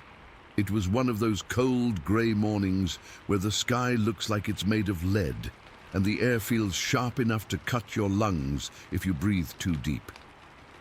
My wife and I had just bought this house near Kingston, Michigan a few months back, and we were still in that honeymoon phase where everything felt new and exciting. The place was a bit of a fixer-upper, but we loved it, nestled on a couple of acres with a thick line of trees at the back of the property. That morning, we were sitting at the kitchen table, sipping coffee and talking about nothing in particular, just enjoying the quiet. The kitchen was cozy, with old wooden cabinets and a window that looked out over the backyard. I remember the steam rising from our mugs, the smell of coffee filling the room, and the way the frost clung to the edges of the window pane. It was peaceful, the kind of morning that makes you grateful for the little things. My wife was across from me, her hands wrapped around her cup, and I was just staring out the window, letting my mind wander. That's when I saw it. At first, it was just a flicker of movement in the trees, maybe 50 yards out. I thought it might be a deer. We'd seen plenty since moving in, but something felt off. I leaned forward, squinting, and that's when I realized it wasn't an animal. It was tall, way taller than any person I'd ever seen, and pitch black, like it was made of shadow. It was walking upright, but with a forward lean, like it was hunched over slightly, and its arms swung naturally at its sides. The way it moved was smooth, almost fluid, but there was a weight to it that made my stomach clench.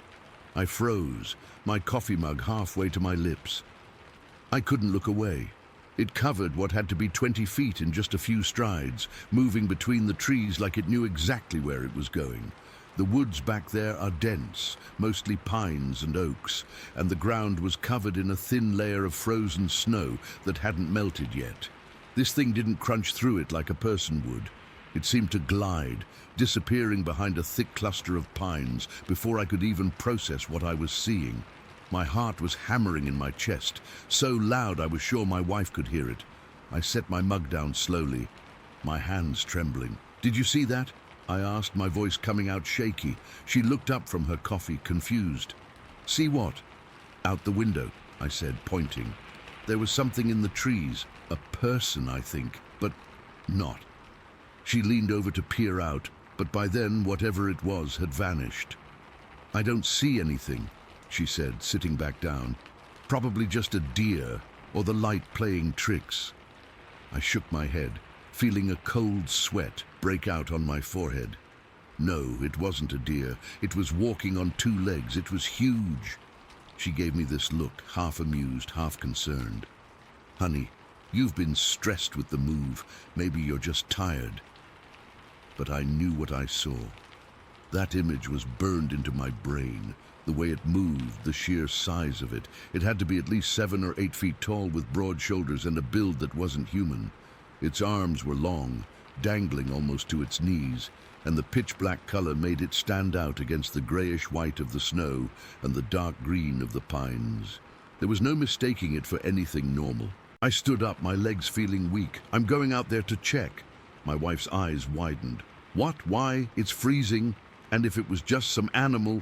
It wasn't, I said firmly, already heading to the closet where I kept my sidearm. I had a revolver, a .38 special that I'd owned for years.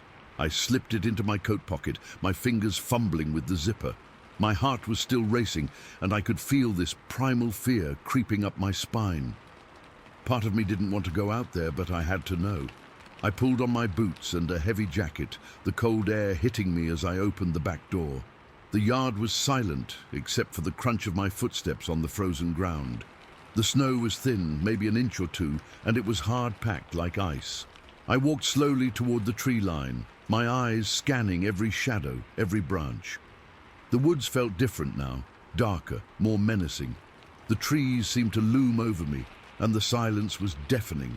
When I reached the spot where I'd seen the figure, I stopped, my breath puffing out in white clouds. I looked down, expecting to see footprints, but there was nothing. The snow was undisturbed, smooth and unbroken. I knelt down, running my gloved hand over the surface, but there weren't any tracks, not even from small animals. It was like whatever I saw had never touched the ground. I stood up, my chest tight with confusion and fear. How could something that big move through the snow without leaving a trace? I walked a little farther into the woods, my revolver held tight in my hand. The air was so cold it made my ears ache, and the only sound was the occasional rustle of branches in the wind. I kept expecting to see something, a flash of movement, a shape in the trees, but there was nothing, just the endless grey of the winter morning and the eerie quiet. After about 10 minutes, I turned back, my nerves frayed. I felt exposed, like I was being watched, but every time I spun around, there was no one there. When I got back to the house, my wife was waiting by the door, her arms crossed over her chest. "Well?" she asked, her voice tight. "Nothing," I said, shaking my head. "No tracks, no sign of anything." She let out a sigh, but I could tell she was still skeptical. "See, it was probably nothing. Maybe a trick of the light, or you just imagined it." But I knew I hadn't. That thing was real, and the memory of it was stuck in my head, playing over and over. The rest of the day, I couldn't focus. I kept going to the window, staring out at the woods, half expecting to see it again. My wife tried to distract me with talk about painting the living room or fixing the fence, but I was on edge, jumping at every little noise. Later that afternoon, I made a decision. I drove into town to the gun shop and traded in my revolver for something more powerful, a shotgun. The guy behind the counter asked if I was planning on hunting, and I just nodded, not wanting to explain. How could I tell him I was scared of some pitch-black thing in the woods that left no tracks? He'd think I was crazy. When I got home, I loaded the shotgun and leaned it by the back door just in case. My wife didn't say much, but I could see the worry in her eyes. She thought I was overreacting, but she didn't understand the fear that had settled in my gut. It wasn't just the size of the thing or the way it moved. It was the feeling it left behind. This deep primal terror that made the hairs on my arms stand up. As the day wore on, the sky darkened early, like it does in February, and the woods became a wall of blackness. I kept the lights on in the house, but every time I looked out the window, I felt that fear creeping back. I tried to tell myself it was nothing, that it was just my mind playing tricks, but I couldn't shake it. The image of that figure walking with that unnatural grace was seared into my memory. That night I barely slept. Every creak of the house, every rustle outside had me sitting up in bed, my heart pounding.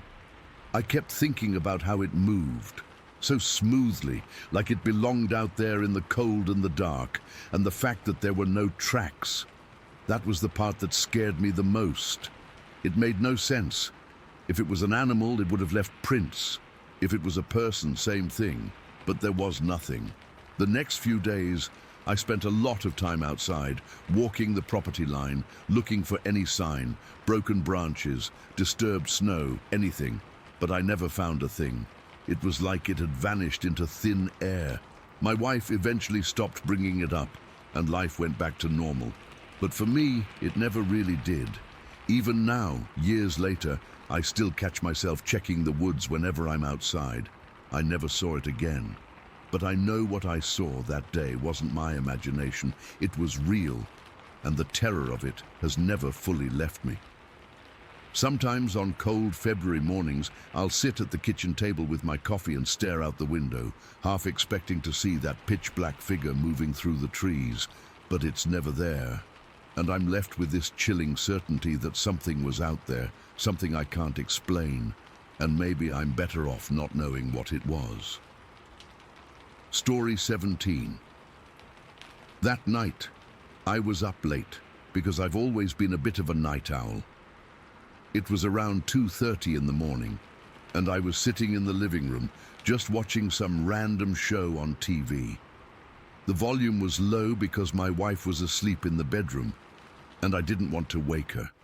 The trailer was dark, except for the blue glow from the screen, and I had the curtains partly open on the big window facing the front yard. Outside, it was pitch black. No streetlights out here, just the occasional light from my neighbor's place about 100 yards away. They've got this motion sensor light that sometimes flickers on when animals wander by, but that night it was steady, casting a dull yellow glow through the trees. I remember feeling kind of cozy at first, wrapped in a blanket on the couch, but then this weird sensation started creeping up on me. It was like someone was staring right at me, you know? That prickly feeling on the back of your neck that makes you want to turn around. I tried to ignore it, thinking it was just my imagination, but it got stronger. I paused the TV and just sat there, listening.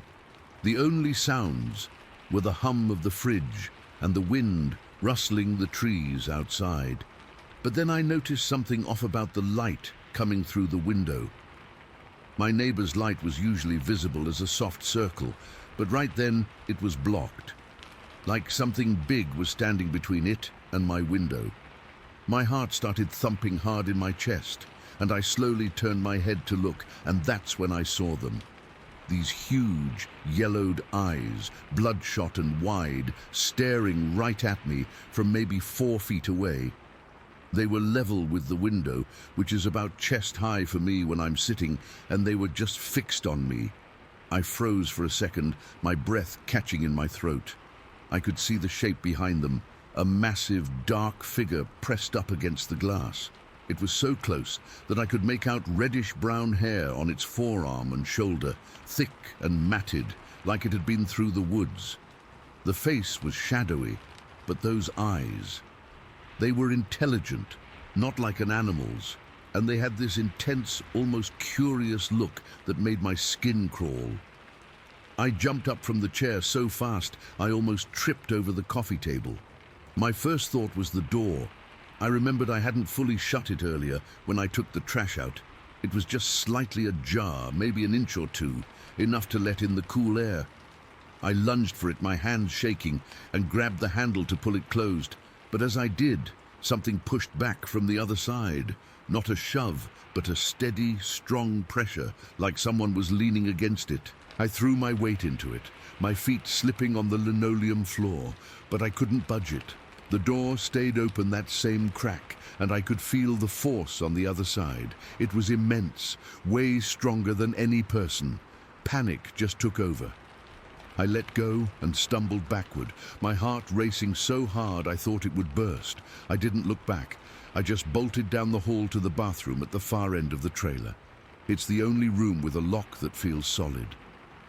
I slammed the door shut and fumbled with the bolt, my fingers trembling so bad I could barely slide it into place. Then I crouched down on the floor, my back against the door, and tried to quiet my breathing. The bathroom was small and dark, with just a sliver of light from under the door. I could hear my own pulse pounding in my ears, and I kept waiting for sounds from outside. Footsteps, something breaking in, anything. For what felt like forever, there was nothing. Just silence. I stayed there for maybe 10 or 15 minutes, but it felt like hours. My legs were cramping, and I was sweating even though the room was cool. Finally, I worked up the nerve to listen closely. No noises from the living room, no creaking of the trailer. I slowly got up and pressed my ear to the door. Still nothing. I thought maybe whatever it was had left, or maybe I'd imagined the whole thing. But those eyes were burned into my mind. I unlocked the door and peeked out. The hall was dark, but I could see the living room up ahead. Everything looked normal, but the front door was still on my mind. I tiptoed to my bedroom where my wife was sleeping soundly. I didn't want to scare her, but I knew I couldn't handle this alone. I shook her awake gently, and she mumbled something about it being too early. I told her in a hushed voice that something was wrong, that I thought someone was outside. She sat up right away, her eyes wide with concern. I didn't go into details, just said I saw something and the door wouldn't close. We've got a handgun in the nightstand, a little .38 revolver we keep for safety. I grabbed it, my hand still unsteady, and made sure it was loaded. My wife followed me, her hand on my back as we crept toward the living room. The TV was still paused on that same frame, casting eerie shadows. When we got to the front, I saw it. The door was hanging open halfway, swinging slightly in the breeze. Not forced open, just left like that. I felt a chill run down my spine. I nudged it closed with my foot, my gun aimed outward, but there was nothing there, just the dark yard and the trees swaying in the wind. I called my friend who lives about 10 minutes away. He's a hunter and doesn't spook easily. I told him what happened, my voice shaking, and he said he'd come right over. While we waited, my wife and I stayed in the living room, keeping the lights off and peering out the windows. Every little noise made us jump. A branch cracking, an owl hooting. It felt like the whole world was watching us. When my friend pulled up in his truck, the headlights cut through the darkness, and we went out to meet him. He had a powerful flashlight and his own rifle. We searched the area around the trailer, sweeping the beams over the grass and trees. The ground was soft from recent rain, and we saw some footprints, big, deep impressions that didn't look human. They were too large and spaced far apart, like something tall and heavy had been standing there. But we didn't see any sign of whatever it was. No movement, no sounds. After about 20 minutes, we gave up and went inside. My friend stayed for a bit, trying to calm us down, but he had to leave for work early. I didn't sleep the rest of the night. I just sat on the couch with the gun on my lap, staring at the door. My wife eventually dozed off beside me, but I was too wired. As the sun started to rise, I got up to make coffee, and that's when I noticed it. On the outside of the living room window, there were smudges, big, muddy fingerprints smeared across the glass. They were high up, about where I'd seen those eyes, and when I looked closer, I could see bits of hair stuck in the mud, reddish-brown, just like what I'd seen on the arm. I measured it later, and based on the height, whatever made those prints had to be around 9 feet tall. The realization hit me like a truck. This thing had been right there, pressing against the window, watching me. The rest of that day was a blur. I called a few people, but no one had seen anything unusual. My wife and I talked about moving, but we can't afford it right now. Since then, things haven't been the same. We hear these deep, mournful sounds from the woods at night, like something crying, and there are times when the bushes rustle like something big is moving through them. Sometimes there's this awful smell, like skunk mixed with decay, that wafts in when the wind blows a certain way. On full moons it gets worse. We've had rocks and sticks hit our cars, and a couple of neighbors have mentioned seeing shadows in the trees. But that night, that one early April morning, is what sticks with me. I can still feel those eyes on me, and I don't think I'll ever forget the sheer terror of that door not closing, like something out there didn't want to let me shut it out. Story 18. It was late August of 1983, the kind of hot, sticky South Carolina afternoon where the air feels like a wet blanket. I was driving home from a long day of helping my cousin fix up his barn over in Lugoff. My old Ford pickup was chugging along, the radio playing some faint country station, and I was just looking forward to getting home, taking a cold shower, and maybe having a beer on the porch. The road was one of those two-lane county routes, Route 522, winding through thick pine forests and patches of farmland. I knew it like the back of my hand. I was maybe 20 minutes from my house when I came around a bend and saw it. A car, a light blue Oldsmobile just off on the right-hand shoulder. It wasn't just parked. It was angled weirdly. The front tires sunk deep in the soft dirt of the ditch, and the driver's side door was wide open. My first thought was a breakdown, or maybe someone had a flat. I slowed down and pulled over about 50 feet ahead of them, putting my own truck in park. As I got out, I saw there were two people inside, two older ladies. The one in the passenger seat had her hands pressed over her mouth, and the driver was just gripping the steering wheel, her knuckles white. They both looked at me as I approached, and their faces were just sheets of pure white fear. "Y'all okay?" I called out, walking up to the open driver's side door. The driver, a woman with neatly permed grey hair, just shook her head. She couldn't seem to form words. The passenger, her sister maybe, leaned over and spoke, her voice trembling so bad it was hard to understand her at first. Something ran out in front of us," she stammered. "A deer, a big one. But something was chasing it." I leaned in a little. "A dog. Was it a dog?" "No," the driver said, finding her voice. It was a thin, reedy sound. "No, it wasn't a dog. It was a man. A hairy man, but it wasn't a man." I remember just blinking at her. The heat was pounding down on us, and the cicadas were buzzing so loud it was almost deafening. A hairy man? I figured maybe they'd seen a fella without a shirt on, some hunter or something, and got spooked. People get confused in a panic. "It ran right across the road," the passenger continued, her eyes wide and fixed on the tree line across from us. "It was chasing that deer. It was so fast. It almost hit our car. My sister swerved and we ended up here." I looked at their car. The ditch wasn't deep, but the soft ground had swallowed their front tires. They weren't going anywhere without a tow. I looked back at the woods. It was dense, a wall of green and shadow. Nothing moved. "All right, look," I said, trying to sound calm and reassuring. "My truck's got a tow hitch. I've got a good, strong rope in the back. I can pull you out. Just sit tight, okay? I'll be right back." They both just nodded, not taking their eyes off the trees.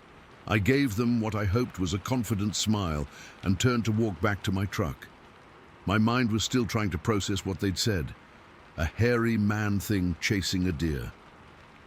It was strange, but I wrote it off as a case of two frightened old ladies, misseeing something in a moment of terror. Maybe it was a bear. South Carolina has black bears, though they're not common in this particular area, and they don't usually chase deer like that, not in the open. I walked around to the back of my pickup. The bed was a mess of tools, an old spare tire, and some greasy chains. My good nylon tow rope was buried under it all. I leaned over the tailgate, my back to the woods, and started shifting things around. The metal of the truck bed was hot under my hands. I was focused on untangling the rope from a coil of old garden hose. That's when I heard it. It wasn't a loud sound, not a crack of a branch or a roar. It was a soft, wet, sniffing sound, like a dog sniffing the air, but deeper, heavier. The hairs on the back of my neck stood up, every single one. A cold chill shot down my spine, a feeling so sharp and sudden it was like a bucket of ice water had been dumped over my head, despite the 95-degree heat. I froze, my hands still on the rope. I slowly, so slowly, turned my head to look over my shoulder. It was standing there, not 10 feet away from me, just at the edge of the tree line, right where the pavement ended and the woods began. My brain just stopped. It couldn't process what I was seeing. It was tall, at least 6 feet, maybe a bit more. It was built like a man, with broad shoulders and long, powerful-looking arms that hung down past its knees, but it was covered, head to toe, in hair, not fur, not like a bear's coat. This was stringy, wet-looking hair, dark brown, almost black, and it was plastered to its body like it had just waded through a swamp. It was standing perfectly still, just looking at me, and its eyes, God, its eyes. They weren't animal eyes, they weren't human eyes, they were a fiery, glowing red. Not like a demon from a movie, but like hot coals. There was an intelligence in them, a deep, ancient, and utterly alien intelligence that was staring right into me. It wasn't a blank animal stare, it was looking at me, studying me. I couldn't move. I couldn't breathe. My lungs felt like they were filled with concrete. My heart wasn't just pounding, it was slamming against my ribs, a frantic, painful hammering that I could feel in my throat and my ears. I was still half leaned over my truck bed, completely exposed. Then the smell hit me. It rolled over in a wave, so thick and foul I almost gagged right there. It was the smell of raw meat, but not fresh from the package. This was meat that had been left out in the sun for days, bloated and rotting. It was the smell of a gut pile left behind by hunters, mixed with something else, something musky and wild and deeply, deeply wrong. It was so potent it coated the back of my throat, and I could taste it, a metallic, coppery taste like blood. The creature took a single step forward. It didn't make a sound. The forest floor was a carpet of pine needles and leaves, but it moved with an impossible silence. Its feet, I could see now, were broad and flat, caked with mud. This was it. This was the thing the ladies had seen, and it wasn't chasing a deer anymore. It was right here, with me. Every instinct in my body was screaming at me to run, to jump in my truck and slam the door and get the hell out of there. But my legs wouldn't work. They were locked solid.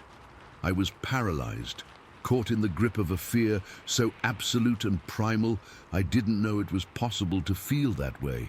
This wasn't the fear of a snake or a spider. This was the fear of being prey.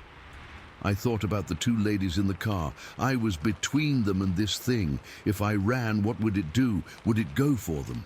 Their car door was still open. They were sitting ducks, so I did the only thing I could think to do. I stood my ground. I forced my body to straighten up, turning slowly to face it fully. My hands were shaking so bad I had to clutch the side of the truck bed to steady myself. I didn't make a sound. I just looked back at it, right into those hellish red eyes. We stood like that for what felt like an hour. It was probably only 10 or 15 seconds. The world had shrunk down to this little patch of asphalt and the dark line of the woods, and this thing standing between them. The buzzing of the cicadas seemed to fade away, like someone was turning down the volume on the world. All I could hear was the blood roaring in my ears and my own ragged, terrified breathing. Its head tilted slightly, just a fraction. It was still looking directly at me, and I saw its massive chest expand as it took a slow, deep breath, taking in my scent just as I was being suffocated by its own. Its mouth was partly open, and I could see its teeth, not fangs, but thick, blunt, powerful-looking teeth. Then it moved. It didn't lunge. It didn't growl. It simply lost interest. Its gaze broke from mine. It looked past me, toward the deeper woods on the other side of the road, and then it just started walking. It took another silent step, then another, moving with a strange, fluid grace that was terrifying in its own right. It crossed the road, maybe 20 feet from me, its head never turning back in my direction. It didn't run. It just walked, like it had someplace to be, and I was no longer worth its time. I watched, frozen, as it reached the other side and stepped into the shadows of the pines. It didn't push branches aside. It seemed to just melt into them. 1 second it was there, a massive dark shape, and the next the forest had swallowed it whole. The spell was broken. I sucked in a huge, gasping breath, my lungs burning. I stumbled back against my truck, my legs feeling like wet noodles. I was drenched in a cold sweat, shaking uncontrollably. The smell was still there, clinging to the air, making my stomach churn. I looked over at the Oldsmobile. The two ladies were staring at me, their faces even more horrified than before. They had seen it. They had seen the whole thing. For a few seconds, I just stood there, trying to get my body under control. My hands were trembling so hard I couldn't make a fist. I had to help them. I had to get them out of here. Somehow I managed to get the rope. My movements were clumsy, jerky. I hooked it up to my truck and their car, my fingers fumbling with the knots. I kept glancing over my shoulder at the woods, expecting to see those red eyes glowing from the darkness. The whole time, the smell of rotting meat hung in the air, a constant nauseating reminder. I got back in my truck, put it in gear, and slowly pulled forward. The Oldsmobile came out of the ditch with a sucking sound, its tires finding the pavement again. I got out, my legs still weak, and unhooked the rope. The driver had rolled up her window and locked her door. She powered it down just a crack. "Are you okay?" she asked, her voice a terrified whisper. I just shook my head. I wasn't okay. I knew I would never be fully okay again. "You should go," I managed to say. "Just go. Drive straight home. Don't stop." She nodded, her eyes wide. She put the car in drive and pulled away, slowly at first, then speeding up until her taillights disappeared around the next bend. I stood there alone on the side of the road. The afternoon sun was still shining, but the world felt different. It felt older and darker and full of things I never knew were there. The woods on either side of me were no longer just woods. They were a hiding place. I threw the rope back in my truck bed, got in, and locked the doors. I sat there for a full 5 minutes, just gripping the steering wheel, waiting for my heart to slow down. I could still smell it on my clothes, in my hair. That stench was stuck in my nose. I finally started the engine and drove home. I didn't look at the woods. I kept my eyes on the yellow line in the middle of the road. When I got home, I took that shower. But the water couldn't wash away the feeling of its eyes on me, or the memory of that smell. I never did have that beer. I just sat in my living room in the silence and shook. I never reported it. Who would I tell? The police. They'd think I was crazy. My friends. They'd laugh. It's been decades now, but I still think about it, especially when I have to drive down that road at dusk. I never saw it again. I never want to. But I know, with a certainty that sits like a stone in my gut, that it was real. It was out there then, and it's probably still out there now, and sometimes in the deep, dark parts of the woods, things that aren't supposed to exist do. Story 19. My old Ford pickup was humming along, the heater fighting a losing battle against the chill seeping through the windows. I had the radio on low, some classic rock station fading in and out, but mostly it was just static and the sound of the tires on the wet asphalt. It had rained earlier, so the road was shiny black, reflecting my headlights back at me in a weird, wavering line. I was tired, my eyes were starting to feel gritty, and I was just focusing on the yellow lines, counting them down mile by mile. I was coming up on one of the wider bends in the road, maybe about 20 minutes from my turnoff.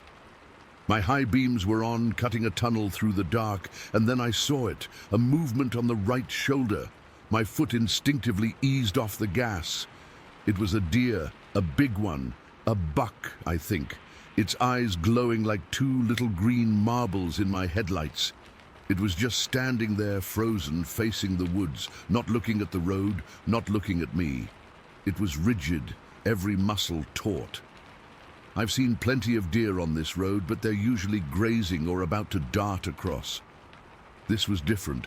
This was the posture of pure, unadulterated terror. I remember my brain registering that, the sheer fear coming off the animal. It wasn't just cautious, it was petrified.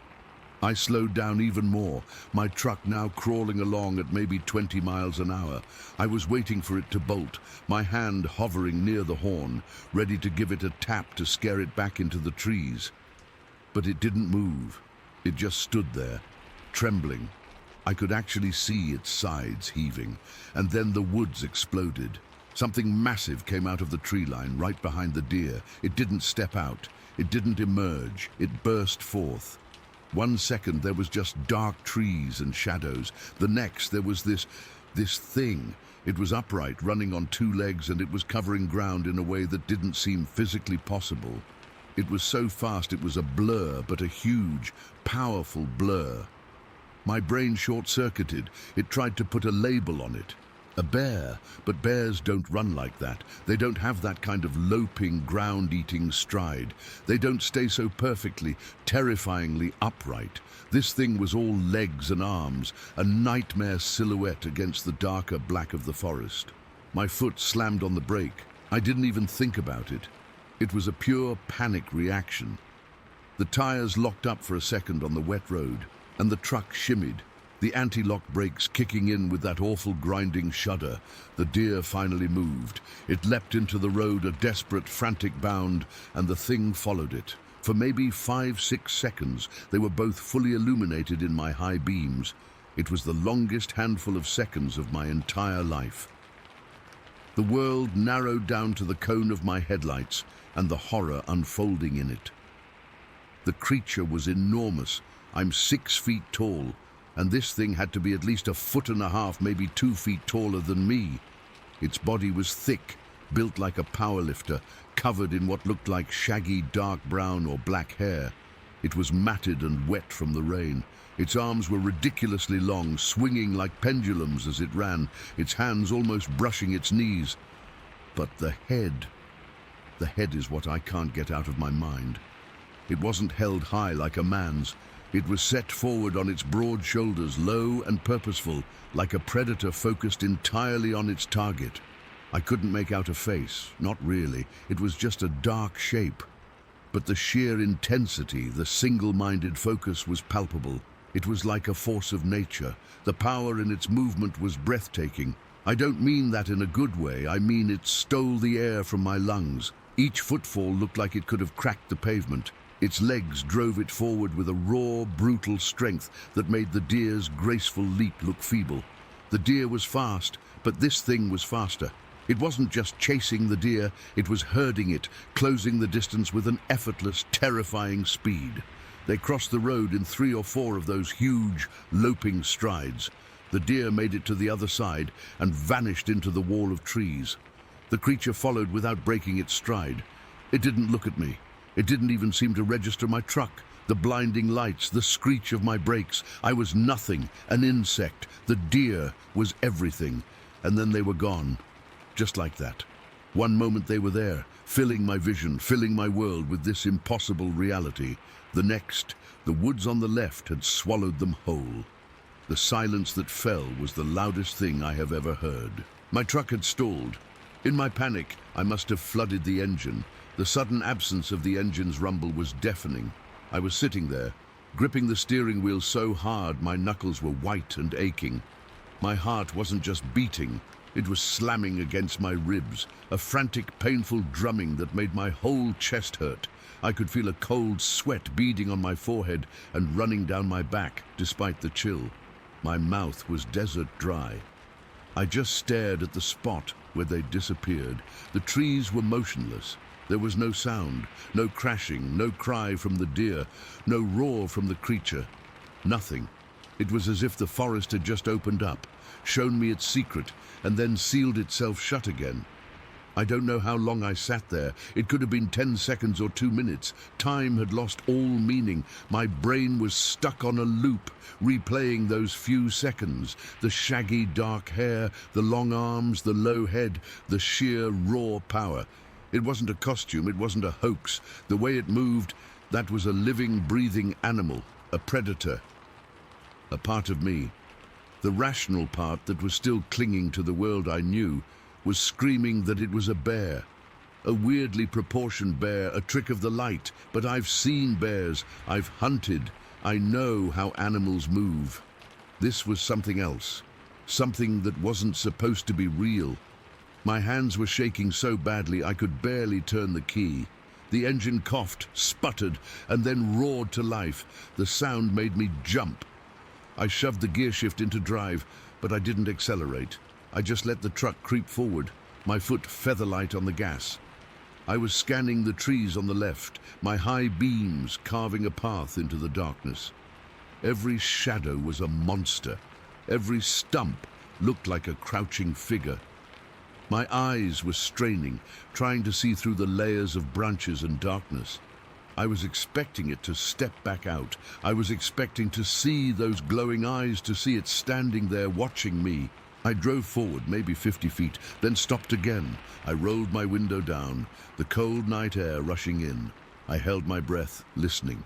The only sounds were the tick-tick-tick of my cooling engine and the distant drip of water from the trees. No crickets, no owls. The forest was dead quiet. It felt waiting. It felt like the whole woods was holding its breath. I couldn't stay there. The vulnerability was crushing. I was a sitting duck in a metal box on a strip of pavement. I rolled the window up, the sound of the mechanism unnaturally loud. I pressed down on the gas, a bit harder this time, and the truck surged forward. I kept my speed low, maybe 30 miles an hour, my eyes constantly flicking from the road to the woods on my left. My whole body was tense, braced for something to happen, for it to come back, for another one to appear. The image was burned onto the back of my eyelids. Every time I blinked, I saw it. That low, powerful head, the swing of those long, muscular arms. The rest of the drive home was a blur of pure, adrenalized fear. I don't remember passing any other cars. I just remember the tunnel of my headlights and the oppressive wall of trees. When I finally saw the lights of hope in the distance, I've never felt such relief. I pulled into my driveway, killed the engine, and just sat there for a long time, listening to the silence of my own neighborhood. I didn't go inside right away. I just sat in the dark cab, staring at my shaking hands. I could still smell the damp pine from when I'd rolled the window down. I could still feel the cold sweat on my skin. I finally went inside, my movements slow and jerky. I locked the door, then checked it 3 times. I didn't sleep that night. I sat on my couch in the dark, facing the window, and every little sound from outside, a branch tapping the roof, the fridge kicking on, made me jump. I kept going over it in my head those 5 or 6 seconds, trying to find a hole in it, a logical explanation. A person in a suit? No. The speed, the power, the sheer size of it, it was impossible. The way it moved was fluid and powerful in a way a human just can't mimic. The proportions were all wrong for a man. The shoulders were too broad, the arms too long, the head too low. It was an animal. I am as sure of that as I am of my own name. I didn't tell anyone for a long time. Who would believe me? I'm just a guy who fixes furnaces for a living. I'm not a storyteller. I'm not looking for fame. I just saw something on the road one night, something that shouldn't exist, and it changed something fundamental in me. It peeled back the thin veneer of the world I thought I knew and showed me what's really out there in the dark, in those deep, old woods. It showed me that we don't know everything, not even close, and sometimes, on quiet nights like that one, when the wind is right, I'll catch a scent of wet pine through my window, and my heart will start that same frantic pounding all over again.